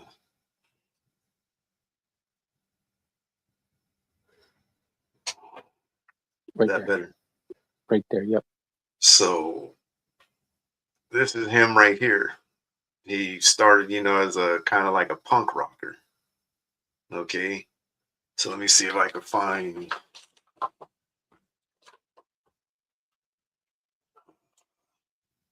one of the pictures of him wearing one of the skirts. Hold on.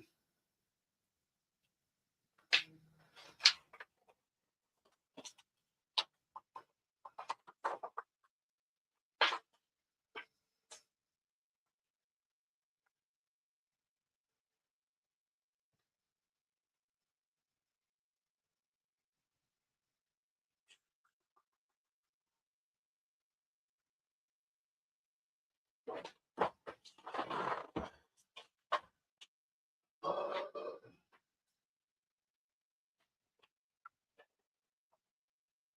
let me see.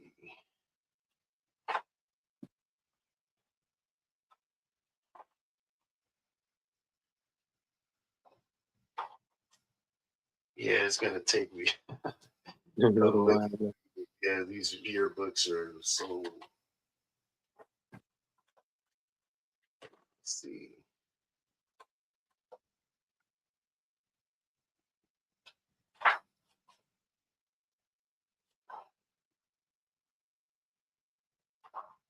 Because I know in one of these yearbooks they got a picture of him wearing a skirt.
I'm gonna have to it's gonna take too long.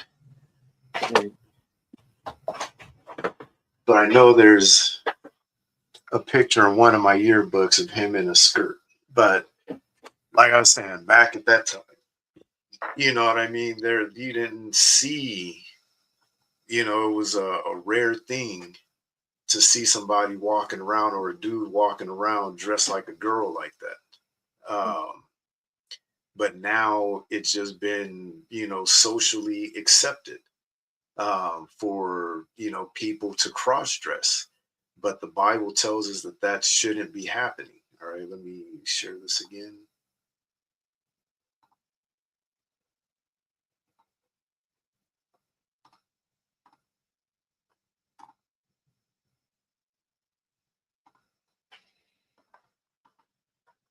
Um,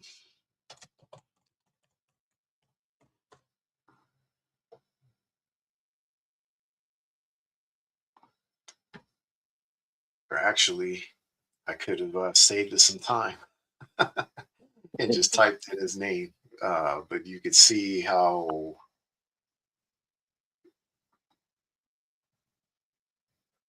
Oh, what happened? What did I do?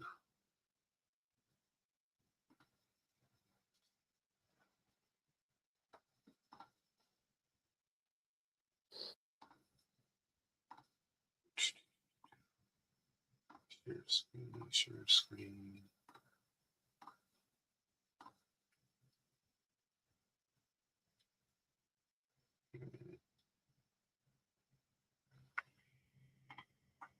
Keep messing up.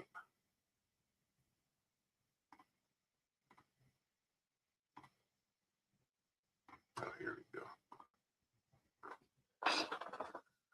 Right here it is.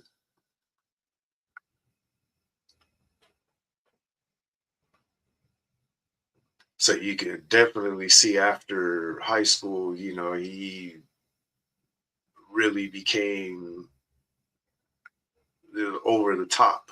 But again, this started back in middle school and junior high school. Um, and you know, this is him with Anna Nicole Smith. Um, trying to see if they have any pictures of him from high school.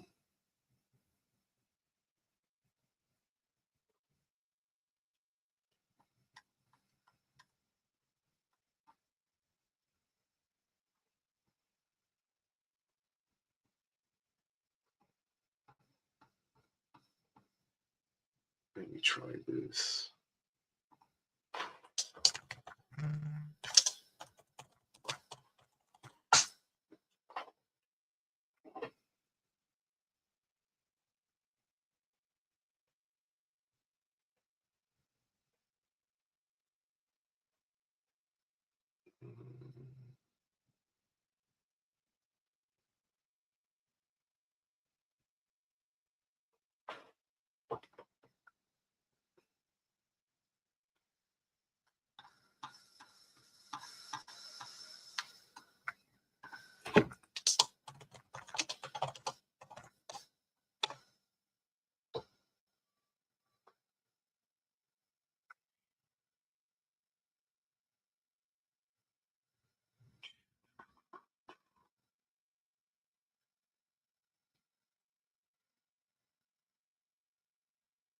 Yeah, it's not working either. Yeah, it's not doing it. Yeah, but going back to what I'm saying, basically, um, to see that kind of stuff was, you know, was rare. Now you're seeing it everywhere. Okay. And it goes against what the Bible teaches. All right. So let's go to Numbers 15:38. Let's try and get through this. Numbers 15 and 38.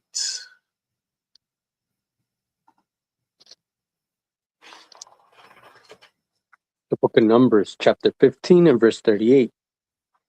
Speak unto the children of Israel, and bid them that they make them fringes in the borders of their garments throughout their generations, and that they put upon the fringe of the borders a ribbon of blue.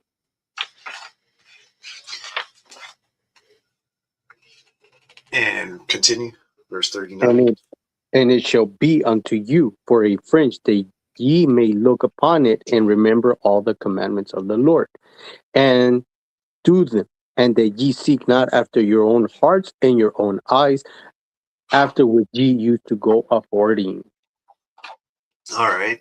So that's a part of the dress code that the Lord gave us as the Israelites, is that we're supposed to put fringes on the borders of our garments. Okay. Um, if you look at any of the um, Israelites and you see, the fringes hanging off the bottom of their shirts, um, the shirt what I'm wearing right now, I've got the border blue. I've got smaller fringes on this one. Mhm. All right. So do you have bigger fringes on yours? No, I have the smaller ones too. Small ones too. So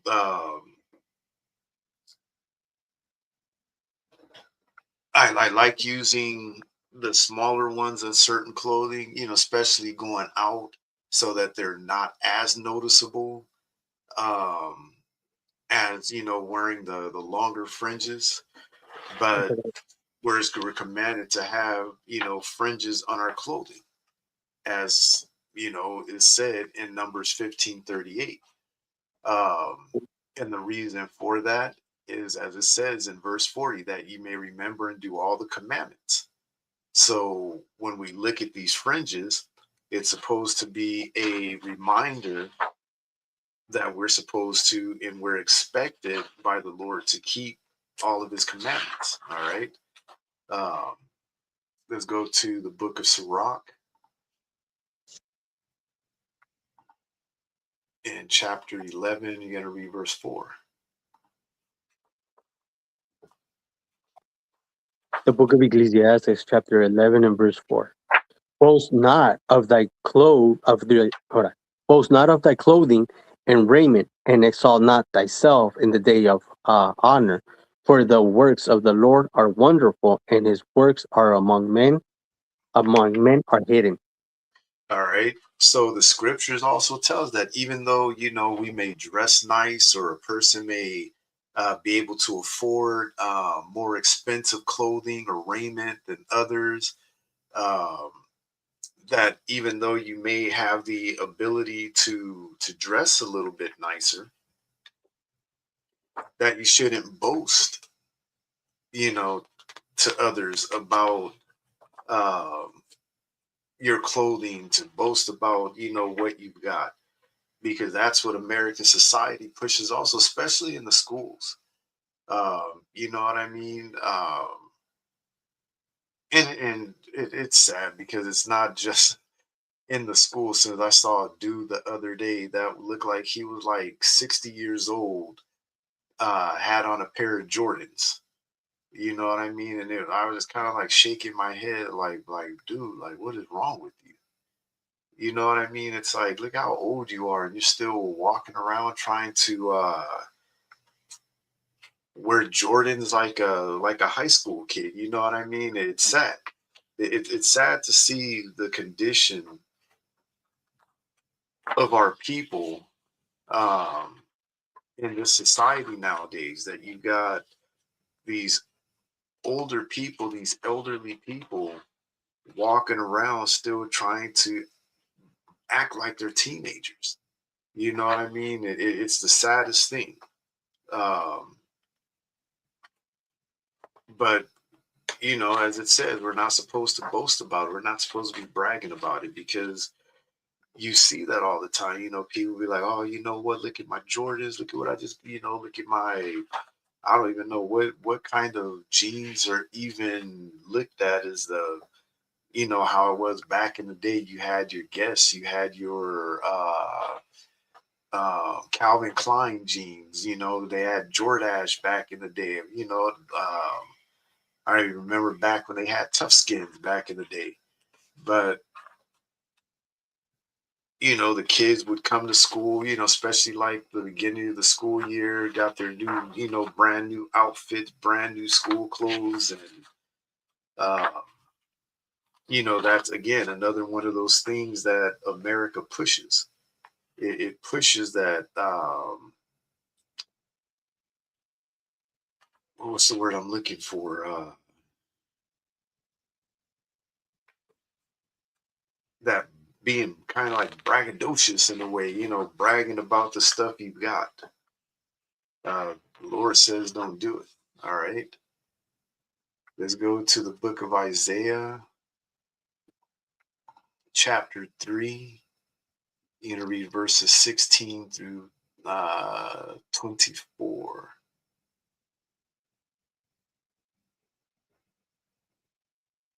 The book of Isaiah, chapter 3 and verse 16. Moreover, the Lord saith, because the daughters of Zion are haughty and walk with stretched forth necks and wanton eyes, walking uh, min, and It's, walking and mincing yeah. as they go, and making a thinking with their feet. Therefore, the Lord will smite with a scab the crown of the head of the daughters of Zion, and the Lord will discover their secret parts. In that day, the Lord will take away the bravery of their tinkling ornaments about their feet, and their caulks and their round tires like the moon. The change, the chains and the bracelets and the mufflers,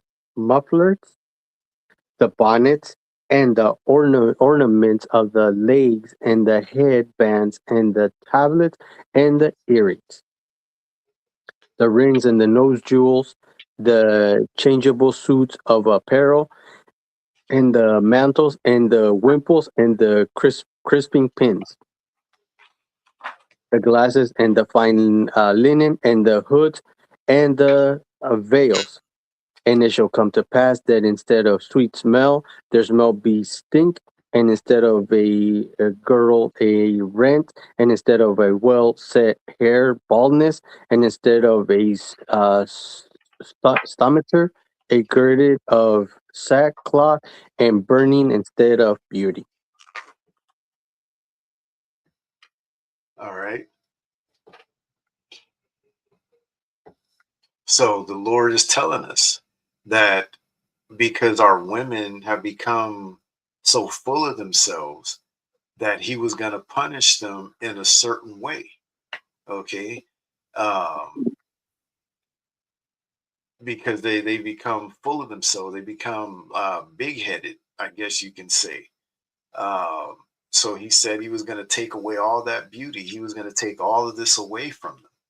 As it says, moreover, the Lord said, because the daughters of Zion are haughty and walk with stretched forth necks and wanton eyes, walking in minces, they go and making a tinkling with their feet. Therefore, the Lord will smite with the scab the crown of the head, the daughters of Zion. So you see a lot of our women nowadays walking around with what do you call it? What do they call it? The hair things. The weaves, The hair weaves.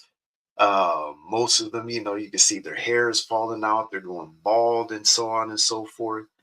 And a lot of this has to do with, the fact that our women are being punished by God because of the way they've acted over this time.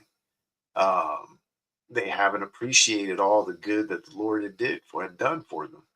Our women were looked at as the epitome of beauty, but instead of keeping God's commandments, our women wanted to go off.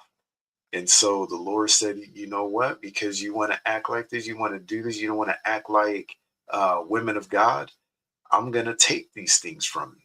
I'm going to take away all these changeable suits and apparel and all these, this nice clothing and everything that I gave you, all this beauty that I gave you. I'm going to take it away from you. All right. Um, See, every time I keep clicking on this, how come it's not changing? Let's go to Sirach 19:29. The book of Ecclesiasticus, chapter 19 and verse 29. A man may be known by his look, and one that had understanding by his countenance when thou meetest him. All right. So we already just went over your look, talking about your appearance. So what we're showing you is that the God is saying that the way you dress, the way you act, has an effect on how people view you. Okay. For our men, you know what I mean? We want to be looked at as men that are intelligent, men that have wisdom, knowledge, understanding. Um, you know what I mean? Men that are looked at as humble, like Moses is referred to as being meek, meek in spirit. Even our women are referred to as, having a meek and quiet spirit. But that's not what's going on in society today. Our people are being looked at, they're being looked down upon as being foolish and ignorant. Okay. Um, and as it says, a man may be known by his look, meaning his appearance, and one that hath understanding by his countenance. Um, and I explained earlier, your countenance is talking about your facial expression, but we'll actually look it up. Let's look up the meaning. Give me 1 second.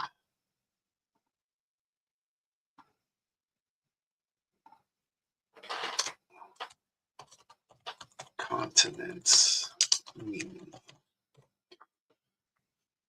And let me share it.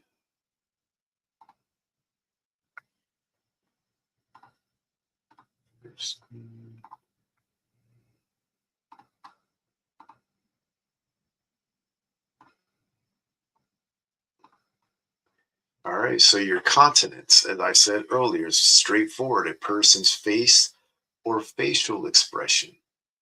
Face, features. What did I say? Physiognomy,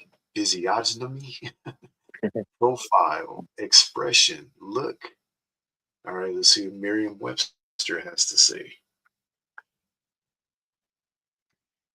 Your continents, your look, expression, mental composure, calm expression, face, visage. The face as an indication of mood, emotion, or character. Bearing or expression that offers approval or sanction, moral support. Aspect, semblance, to extend approval or toleration. All right. Oh, it didn't change, huh?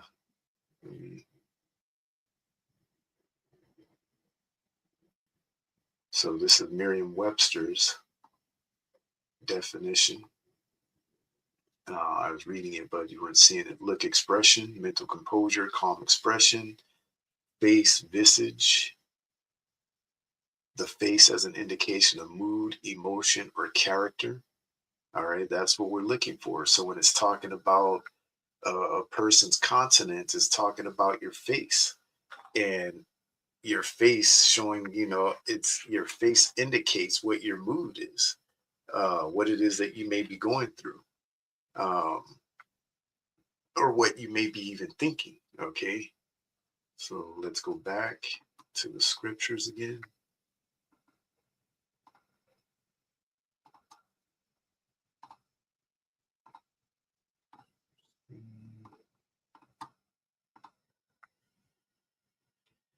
All right, so let's go to stay in Sirach and go to Sirach 37, and you're going to read verses 17 and 18. The book of Ecclesiastes.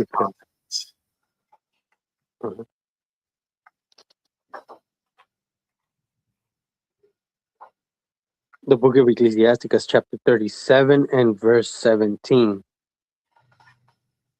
The countenance is a sign of changing of the heart, For manner of things appear, good and evil, life and death, but the tongue ruleth over them continually. All right. So it's telling us the continence is a sign of the changing of the heart. So when you meet people, you can tell a lot about a person by reading their face. The facial expressions, the facial cues that a person gives off tells a lot about what's going through their mind. Okay. And the scriptures is telling us about that.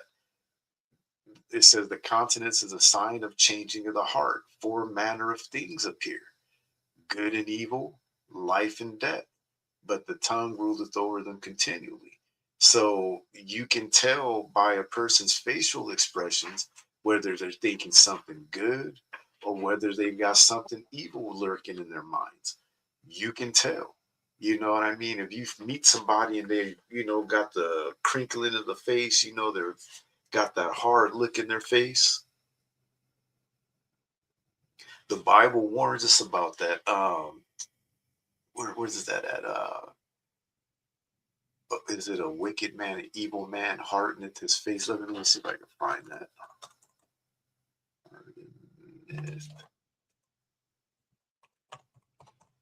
Let me see if I can find it. Yeah, go to Proverbs 21:29. Proverbs 21:29. Yeah. 21:29. The book of Proverbs, chapter 21, and verse 29. A wicked man hardeneth his face, but as for the upright, he directed his way.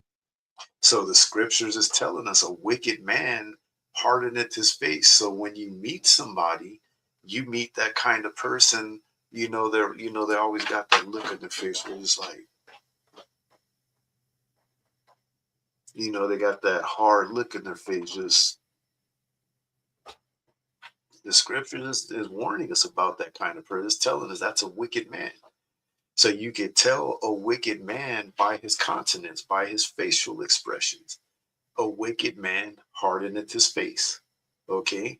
And that goes for, a lot of different kind of people. Let's go back to 37 and 17.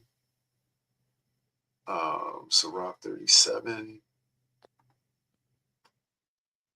and verse 17. So it's telling us the countenance is a sign of changing of the heart. Four manner of things appear: good and evil, life and death, but the tongue ruleth over them continually. All right. So this is what we're learning about the countenance, a person's facial expressions. It tells you a lot about who they are and what kind of person they are. Let's stay in Sirach and go to chapter 13. Sirach 13 and 25 through 26. The book of Ecclesiasticus, chapter 13, and verse 25. The heart of a man changeth his countenance, whether it be for good or evil. A merry heart maketh a cheerful countenance. A cheerful countenance is a token of a heart that is in prosperity, and the finding out of parables is a wearisome labor of the mind. All right. So it tells us your countenance, the heart of a man changeth his countenance, meaning the mind of a man, a mind of a person, or the mind of a person changes their facial expressions. All right. That's your countenance. So if a person is happy, you're going to see a happy facial expression. They're going to be smiling. The eyes may come up a little bit. The smile is going to come up. A person that's sad, you can see the difference in their appearance, their facial expression changes. Somebody that's angry, you see the changing of their facial expressions. They'll have an angry look on their face. And that's what it's telling us. The heart of a man changes his countenance, whether it be for good or evil. So your countenance can change for good, again, making somebody happy, as it's saying here, and a merry heart maketh a cheerful countenance. So somebody that's got a merry heart, somebody who's happy, somebody that's ecstatic, it's going to make them have a cheerful looking countenance, meaning their facial expressions are going to show that, big bright smile, looking happy. You know what I mean? Let's see if we can pull it up. Let me put in happy continence and see what pops up.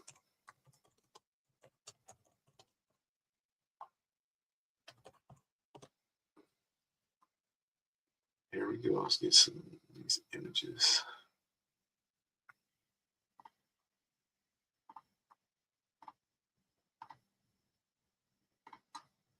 All right, so all I did was just typed in happy continence. Oops, what did I do?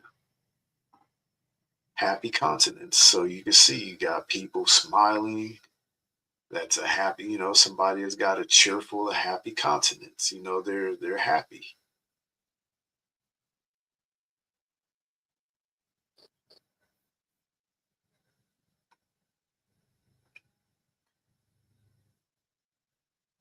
All right, it gives you an idea. You can see her. She's got a happy face. She's got a happy, a cheerful countenance. Let's try an angry countenance.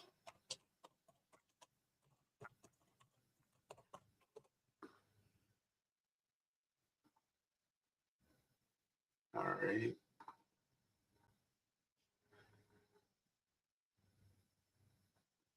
It's showing up. All right, so you can see somebody's got an angry countenance, especially if you know your wife is looking like this, got the arms folded, the facial expression looking like that. You know you're in trouble. But you can see a person's countenance says a lot about how they're feeling at the moment. Let's put in sad countenance.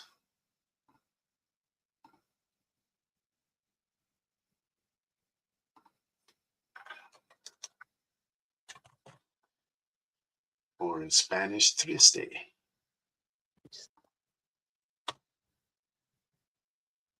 Images.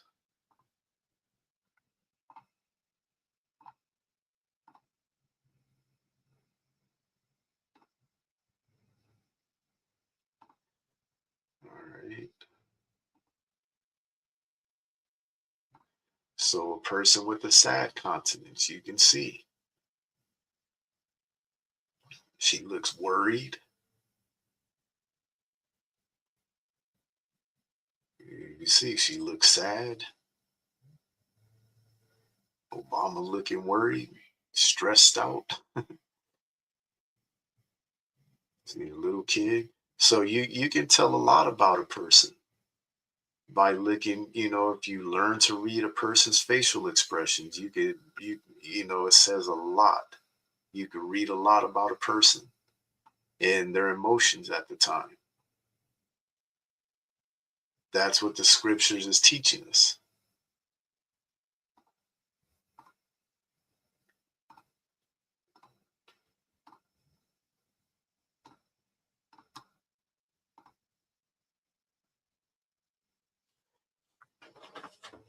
So when the scripture says a man may be known by his look and a man of understanding by his countenance, a person of understanding, they're going to be somebody that's of a very positive countenance. They're very positive, they're very upbeat, they're very joyful. You know what I mean? Opposite of what you're going to find from an angry man, somebody that doesn't have any understanding, a wicked man. The wicked man is going to have a very angry countenance. Okay. Again, the heart of a man changes its countenance, whether it be for good or evil.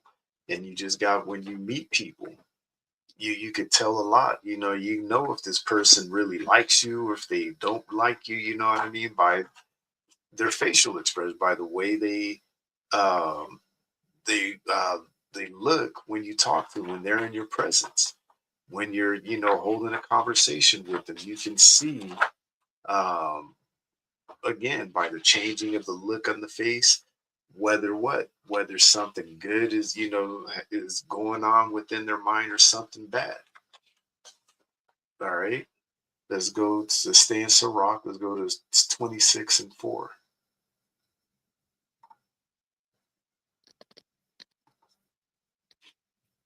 The book of Ecclesiasticus, chapter 26 and verse 4. Whether a man be rich or poor, if he have a good heart towards the Lord, he shall at all times rejoice with a cheerful countenance.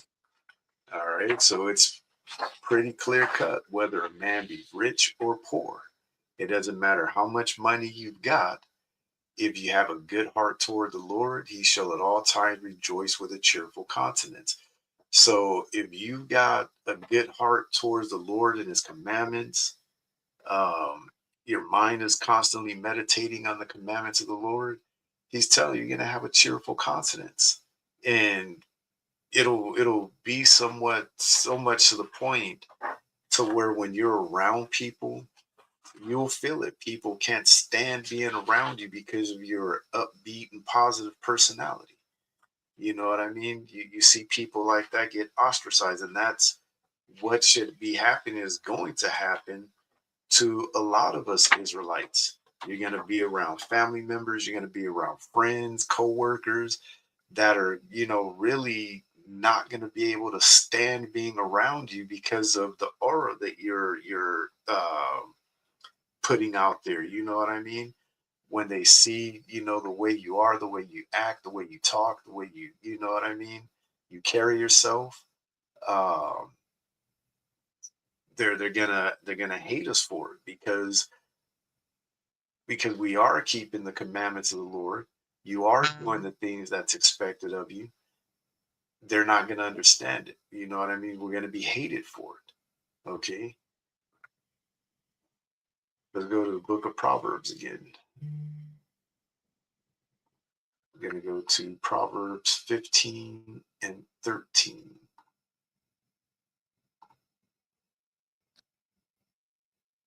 The book of Proverbs, chapter 15 and verse 13. A merry heart maketh a cheerful countenance, but by sorrow of the heart the spirit is broken. All right. A merry heart maketh a cheerful countenance, but by sorrow of the heart the spirit is broken. So again, it's letting us know that somebody has got a merry heart, somebody's got a joyful heart. The mind is going to make their countenance, your facial expressions, look cheerful. You're going to look happy. You know what I mean? You can tell the difference.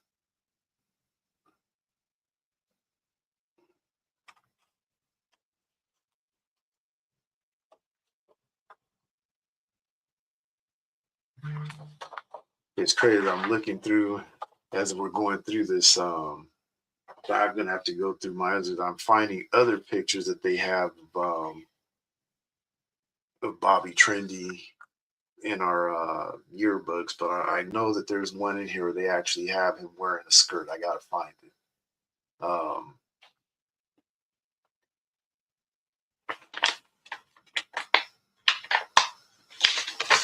me see.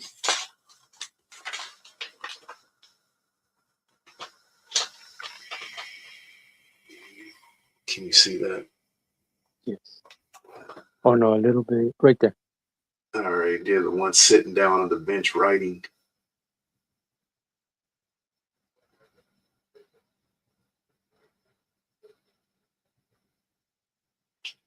So you can see he changed up his style a lot.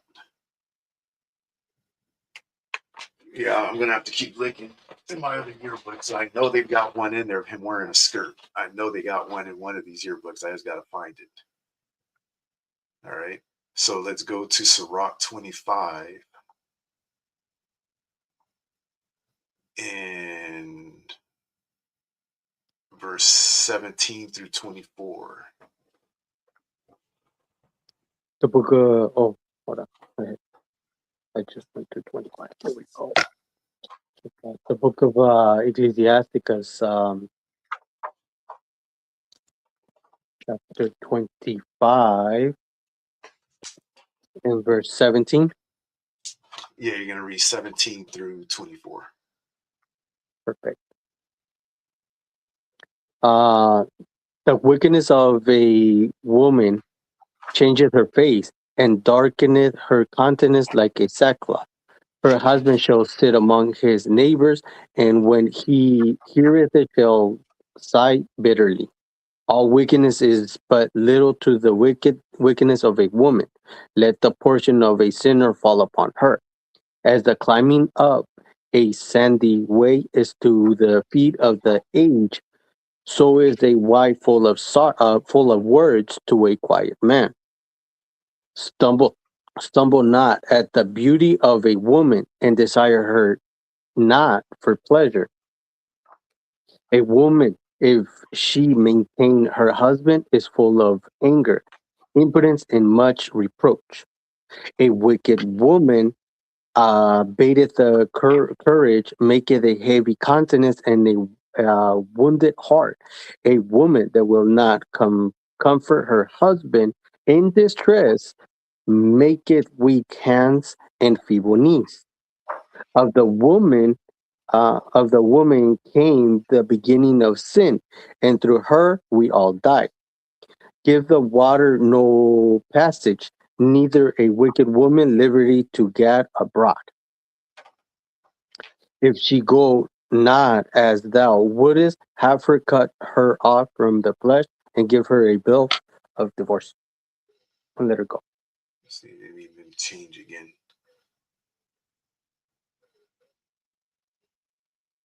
Where did you stop at? I went all the way through. Oh, you went all the way through 26. Okay. All right. So basically, this is covering a lot, but it says, starting off, the wickedness of a woman changes her face. So when you're dealing with a woman, whether it's your wife or, or what have you, you could tell what a woman is thinking by the way her facial expressions change. You know what I mean? If she's happy, you'll see it in her face. If she's sad, you'll see it in her face. If she's angry, you'll see it. A person that's worried, a woman that's worried, you'll be able to see that in her facial expressions. All right. You got to learn how to read the consonants of the people around you. The wickedness of a woman changes her face and darkeneth her countenance like sackcloth. So when a woman, especially when you're around a wicked woman, it should be real clear to you, especially the Israelite men, because we know the scriptures and we know what to look for. At least you should. You should be able to, see when the woman's mind is changing, because that's what's really going on. The mind changes, the facial expressions change. And again, whether it be for something good, if it's something good going on within her mind, it's gonna manifest itself in her facial expressions. If there's wickedness and evil going on in her mind, it's gonna manifest itself in her facial expressions. All right. It says her husband shall sit among his neighbors, and when he heareth it, shall sigh bitterly. Because again, man, you should know what kind of wife you have. You should know what kind of woman you're dealing with. Is your wife somebody that is going to be well perceived by others in the community? Or is she that woman that anytime her name is mentioned, people, start talking? You know what I mean? She's got a bad reputation. Um, you see that in neighborhoods. You see that, in high school, middle school, even elementary school. You will have that one kid or that boy or girl in school that has a certain reputation that when their name is mentioned, everybody just starts talking like, oh my gosh, I can't believe, oh yeah, you know what she did now, or you know what he did now. Oh my gosh. Yeah. So when the husband hears the stuff about his wife, it's just gonna be like, "Yeah, like, here we go again. Like, what has she done now? What did she say it now? Who did she say it about now? What did she do? You've seen people in those kind of situations. All right.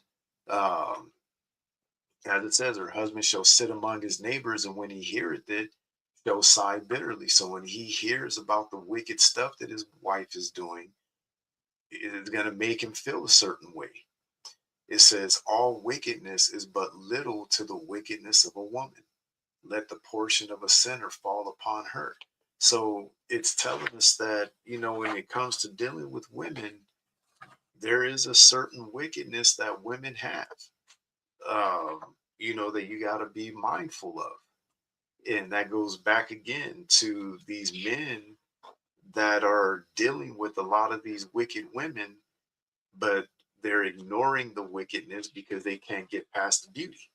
Just because she's got a beautiful face to look at, she may have a nice figure to look at, and they can't get past that, even though she's a demon.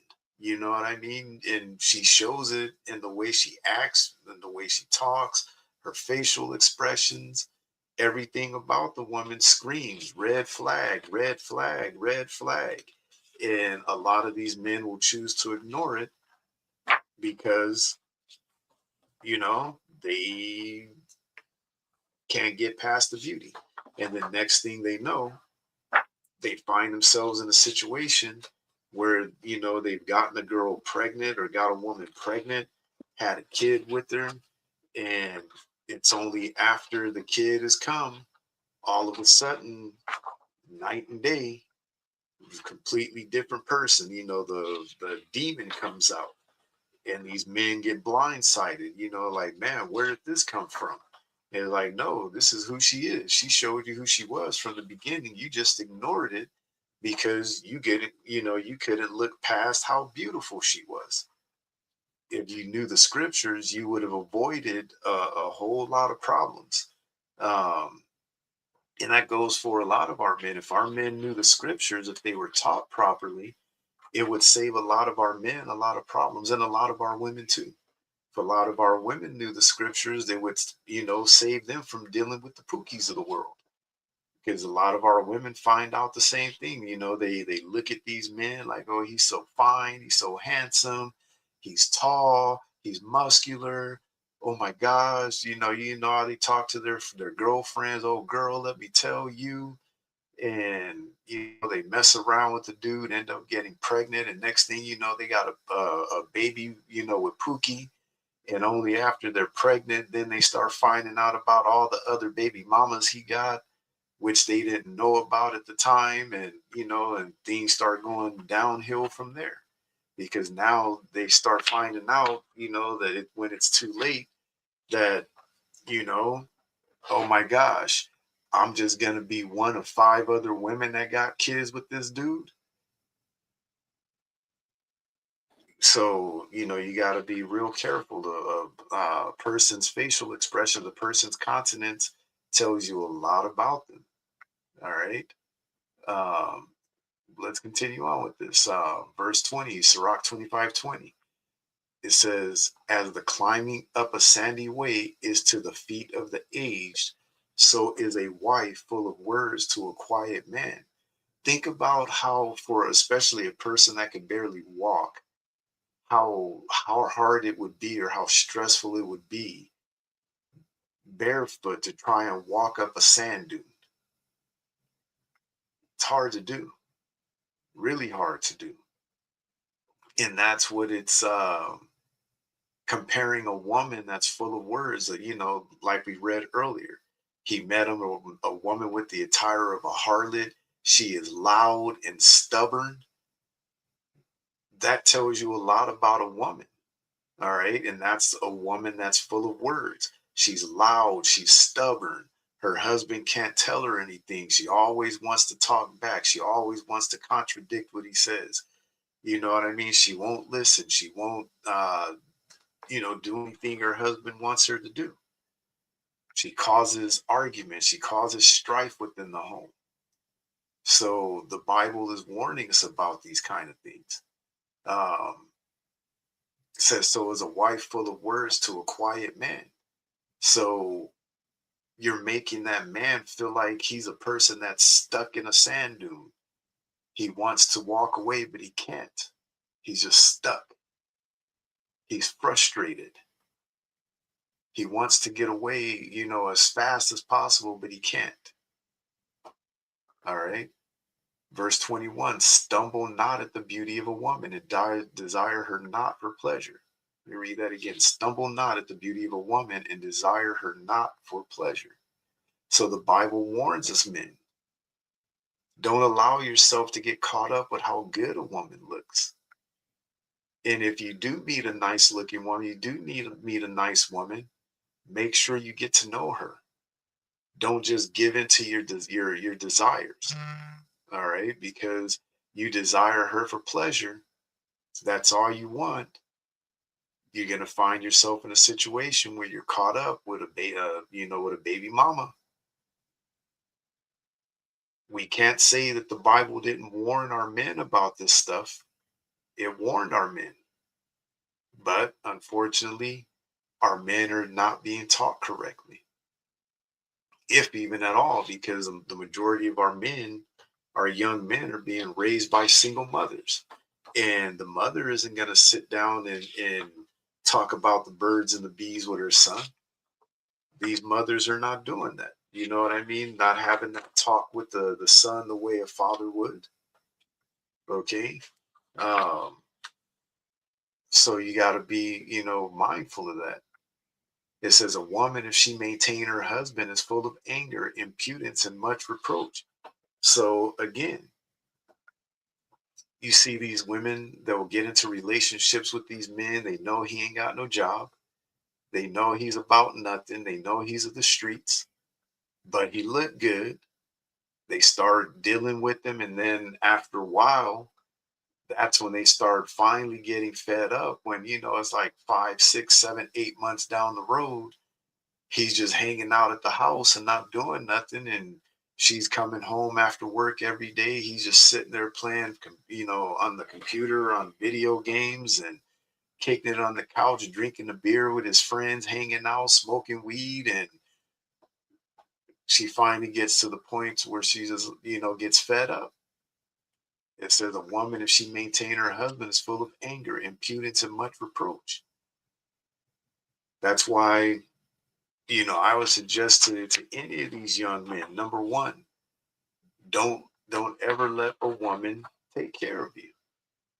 Don't ever let that role reverse, because she's not going to respect you. It is just a natural thing. The woman she's not going to respect her husband if she's the one taking care of him and not the other way around. It may work for a while, you know what I mean? He may be handling things and in other ways that may how would I put it, be trying to think of the word, satisfying, I guess, gratifying for a while. But after that gratification starts to die down, it's going to take more than just a physical relationship to maintain a relationship. And at some point, that woman is going to get, she's going to get fed up. She's going to get sick and tired of going to work every day, paying the bills, you know what I mean? Doing everything she can to maintain the home. And she comes home every day and the dude is just, again, just a bum sitting around not doing anything. So it goes on to say in verse 23, a wicked woman abated the courage, maketh an heavy countenance and a wounded heart. A woman that will not comfort her husband in distress maketh weak hands and feeble knees. It's not a good thing to find yourself in a relationship like that, where you have a wicked woman that, she has no empathy towards her husband. She doesn't know how to empathize with him. She doesn't know how to sympathize with him. You know what I mean? She doesn't know how to comfort him. And it's not even that she doesn't know how to do it. She just refuses to do it. She just, will not do it. Step up to the plate. When her husband is falling on hard times, or he's having a bad day, whatever the case is, it could be a bad day at work. He could be having health problems. The body could be changing. Things are going on in his life, and if the wife is not there to comfort her husband in those times of need, you know what I mean? It could wound his heart. As it says, a wicked woman abated the courage, maketh an heavy countenance and a wounded heart. She could end up hurting his self-esteem. You know what I mean? Um, just the way she's treating him. Um, it's not good. It's not good for the husband at all. Not good for the guy. So men, be mindful. You know what I mean? Again, the red flags be there. It's just, again, are you paying attention to them? And even with the women, it's the same thing. Are you paying attention to the red flags? Because when you met Pookie, you already know he ain't got no job. You know he's still living with his mama. You know what I mean? They can see, they know these things, they see it, but because he looked good, they still decide to, go and hang out with them anyway.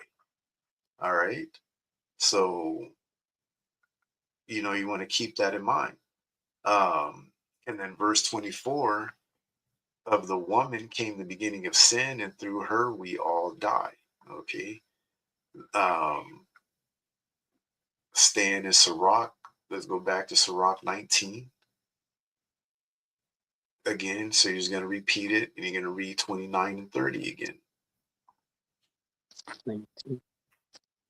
The book of Ecclesiasticus, chapter 19 and verse 29. Amen.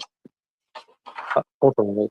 A man may be known by his look, and none of, and one, hold on, let's start over.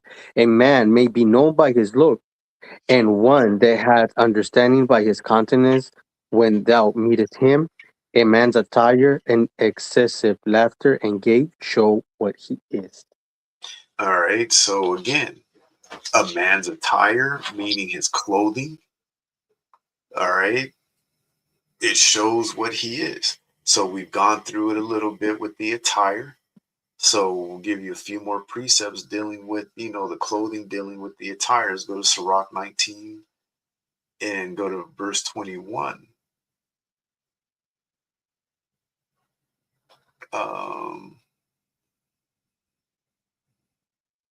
Actually, you know what?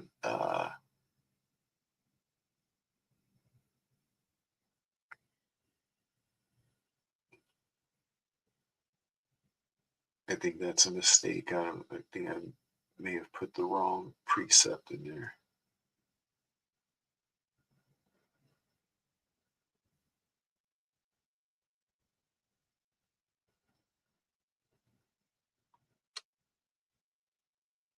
Yeah, I think that's the wrong one.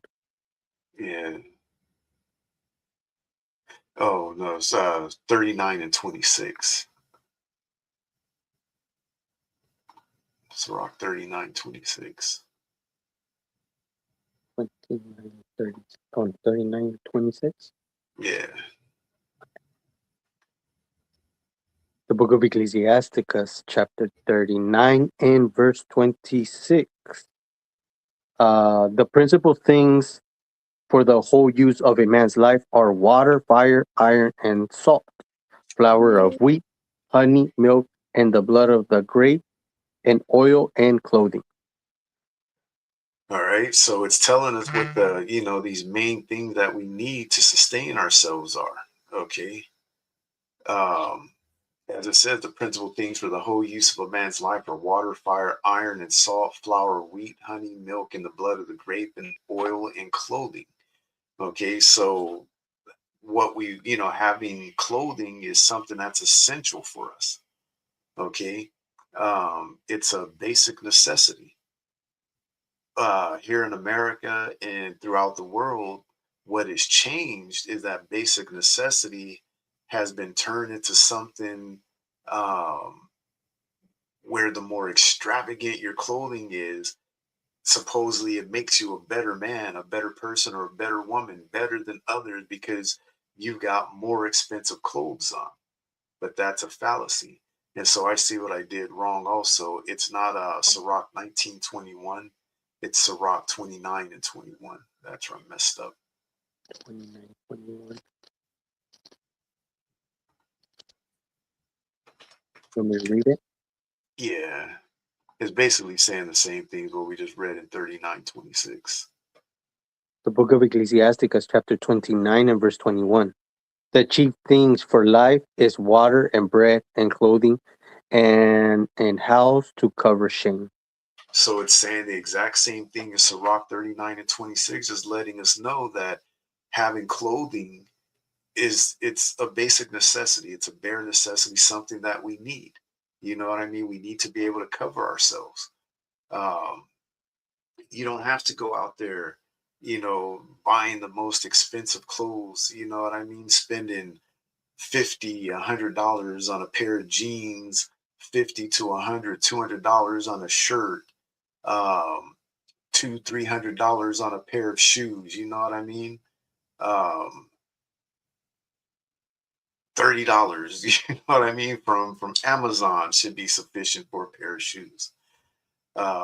15, $20 for a pair of pants. If Walmart. I know people don't want to hear that because you hear women nowadays say, if a man is, showing up to a date and he's dressed, looking like he shopped at Walmart, I ain't going out on that date with him. He's got to hold tight until you find that woman to where it don't matter. You know what I mean? Of what kind of clothes you're wearing. If you're dressed neat, you know what I mean? You got on some nice clean clothes. All this other stuff is just, I don't know what's the word for it. It doesn't mean anything. You know what I mean? If you want to find yourself caught up in a situation to where you're married to or finding yourself in a relationship with uh, a person that's there's words I'm trying to look for.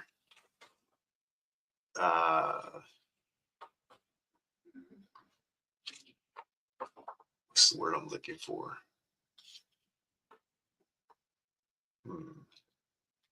See, it'll pop in my head later. See, it just popped in my head and it left again. Yeah, I don't know why I have that trouble with getting out some of these words, but you're gonna run into people that their mind, they just see, it just popped in again and it left. I can't get it out. Um, Superficial is one way of putting it, but there's another word I'm looking for. I can't get it out right now. All right, so we're almost done. We're almost done with this. We got to deal with the excessive laughter. All right, go to Sirach 19:29 through 30 one more time.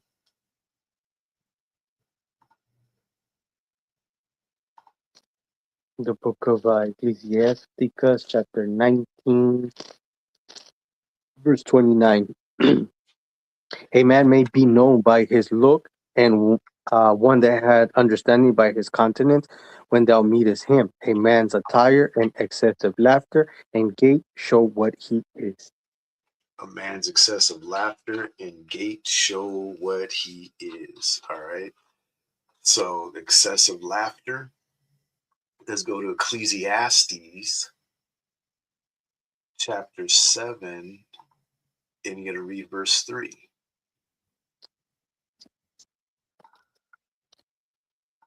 The book of Ecclesiastes, chapter 7 and verse 3.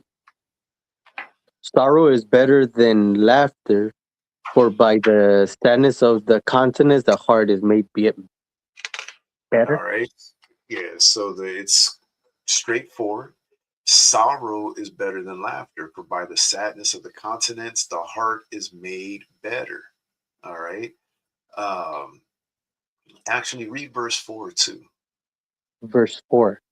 The heart of the wise is in the house of mourning, but the heart of fools is in the house of mirth. but the heart of fools is in the house of mirth. All right. Let's go to verse 6. Verse 6, it says, "For as the crackling of thorns under a pot, so is the laughter of the fool. This also is vanity." So is the laughter of the fool. So the Lord is telling us that a person that's full of laughter, especially those that have that excessive laughter, they're usually looked at as people that are very foolish, people that are very ignorant. And that's how people look at the Israelite man and woman of today, the so-called blacks, Hispanics, and Native Americans. We're looked at as very foolish and ignorant instead of being looked at as wise and understanding the way God wants people to see us. So as it says in Sirach 19 and 29 through 30, a man may be known by his look.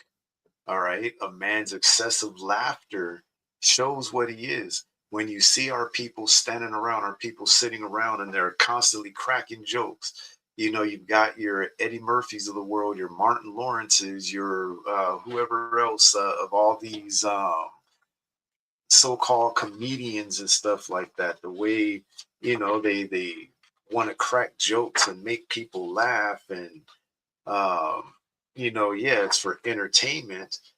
But those kind of people, even from the earliest of times, are always looked at as fools. They were looked at as the foolish.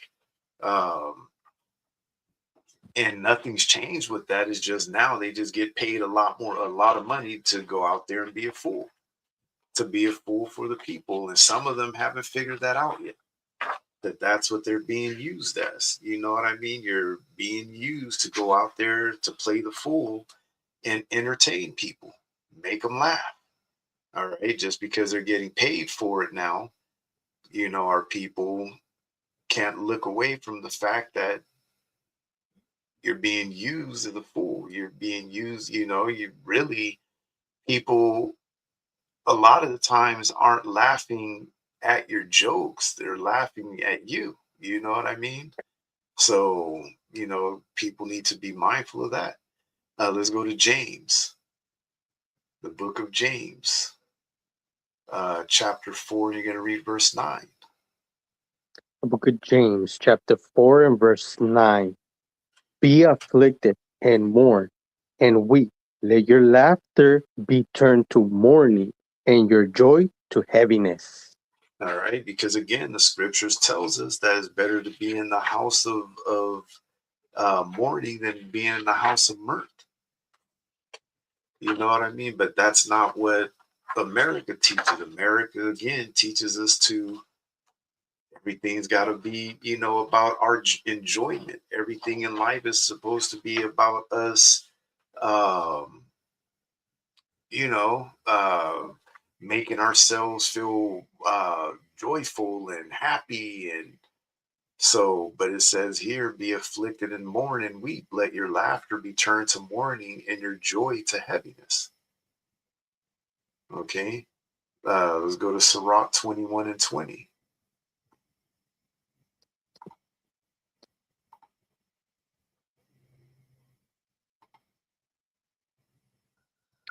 The book of Ecclesiasticus, chapter 21 and verse 20. "A fool lifted up his voice with laughter, but a wise man does scare smiles a little." A scar smiles a little. Of scarce. Like he scarcely smiled a little. All right. So again, the scriptures are very clear. A fool lifteth up his voice with laughter. And again, that's what we're talking about, that the scriptures is telling us that a person may be known by that excessive laughter. Um, that excessive laughter says a lot about a person. It's a sign of immaturity. It's a sign of a person being very foolish and ignorant. All right. But unfortunately, again, it's been socially accepted in America to, to conduct ourselves in this way. All right. But again, everything America has taught us is contrary to what the Bible teaches. All right. Um, let's go to Proverbs 15:2.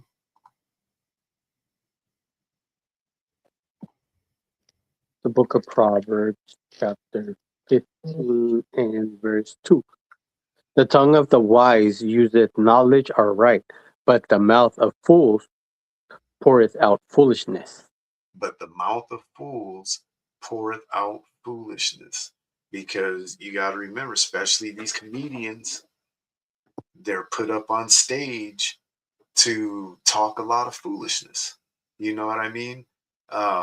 They're there to entertain. They're there to make people laugh. You know what I mean? By any means necessary. But they don't understand that, in God's eyes, they're nothing but fools. You're just a fool standing up there on stage, thinking people will. The only reason why people admire them now is because they put them in movies. They put, pay them a lot of money. They're put up on a pedestal. But in reality, God is saying you're nothing but a fool up there on that stage. You know what I You know, but mean? Your Dave Chappelle's, your Martin Lawrence's, um, what's his name? Eddie Murphy's. You could go even back to like Red Fox. You go back to what's his name? Oh my gosh, before Eddie Murphy, it was. Why can't I get his name up? Ay, ay, ay. Let me look him up. I don't know why I can't. Richard Pryor. It just popped in my head. Richard Pryor. So you had your Richard Pryors of the world. Some of these guys are gone now, but again, um, and in some of their cases, their own foolishness is what brought about their demise. Unfortunately, you know what I mean? Because a lot of these guys, get caught up in drugs, caught up in, alcoholism, living the, life in the fast lane. Um, Now it's coming out about a lot of these entertainers that a lot of them, are caught up in the LGBTQ on the down low and stuff like that. And it's sad to see. It's crazy, how many of these men, especially that are portrayed in these movies and these music videos and listening to their music, and they're acting like they're the hardcore gangbanger in the music, and you know they're the tough guy in the movies, and now you're finding out that all these dudes are effeminized. They're been running around Hollywood secretly messing around with other men. And it's crazy what kind of influence they've had on our youth and how our youth have turned out. And people didn't see it at the time, but now the truth is coming out that a lot of these people, were wicked. A lot of them were evil. All right. Let's stay in Proverbs. Let's go to Proverbs 24:9.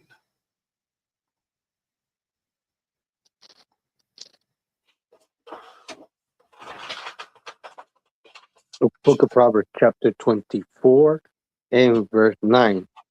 The thought of a foolishness is sin, and the scorner is an abomination to men. The thought of foolishness is sin. That's heavy.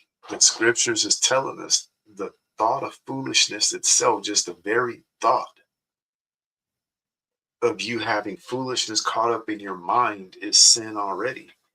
So you got to think that these celebrities, these what do you call them?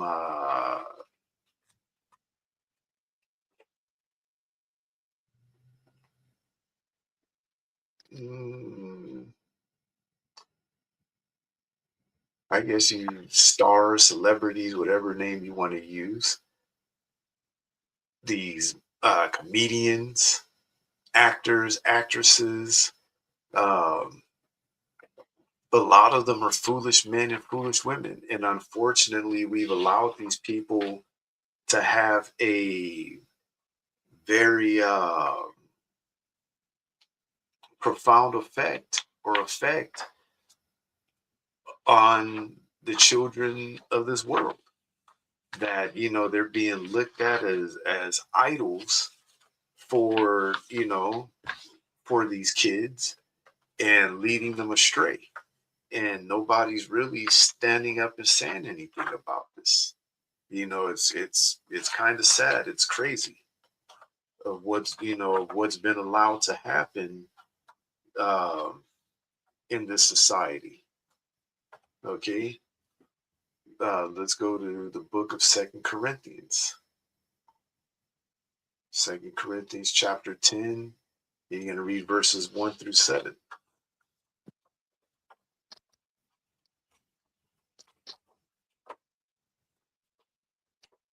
The book of Second Corinthians, chapter 10 and verse 1. Now I, Paul, myself, beseech you by the meekness and gentleness of Christ, who in presence am based among you, but being absent and bold towards you. But I beseech you that I may not be bold when I am present with that confidence, wherewith I think to be bold against some, which think of us as if we walk according to the flesh. For though we walk in the flesh, we do not war after the flesh. For the weapons of our warfare are not carnal, but mighty through God to the pulling down of strongholds, casting down imaginations and every high thing that exalted itself against the knowledge of God, and bringing it into captivity, every thought to the obedience of Christ, and having in a readiness the revenge all disobedience when your obedience is fulfilled. Do ye look on things after the outward appearance? If any man trust to himself that he is Christ, let him of himself think this again, that as he is Christ, even so are we Christ. All right. So, are we going to allow ourselves to walk in the flesh, or are we going to allow ourselves to walk in the spirit? Which one are you going to choose? All right. Let's go to Galatians 5 and 16 through 17.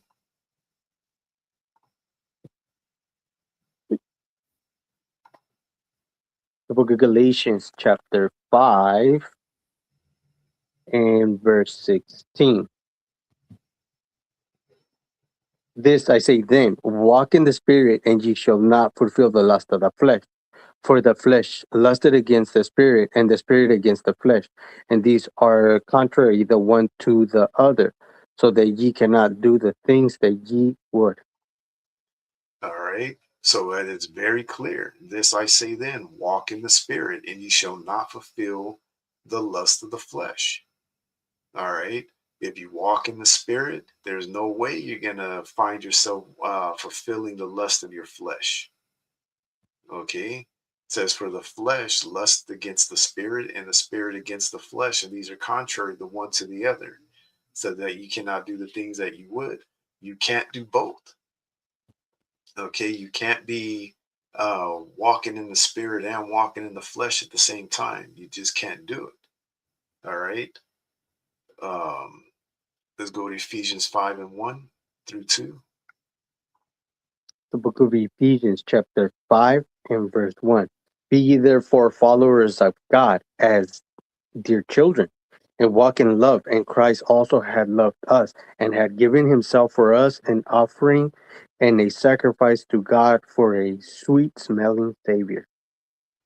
All right, let's go to the book of Philippians, chapter 3. You're going to read verses 1 through 2.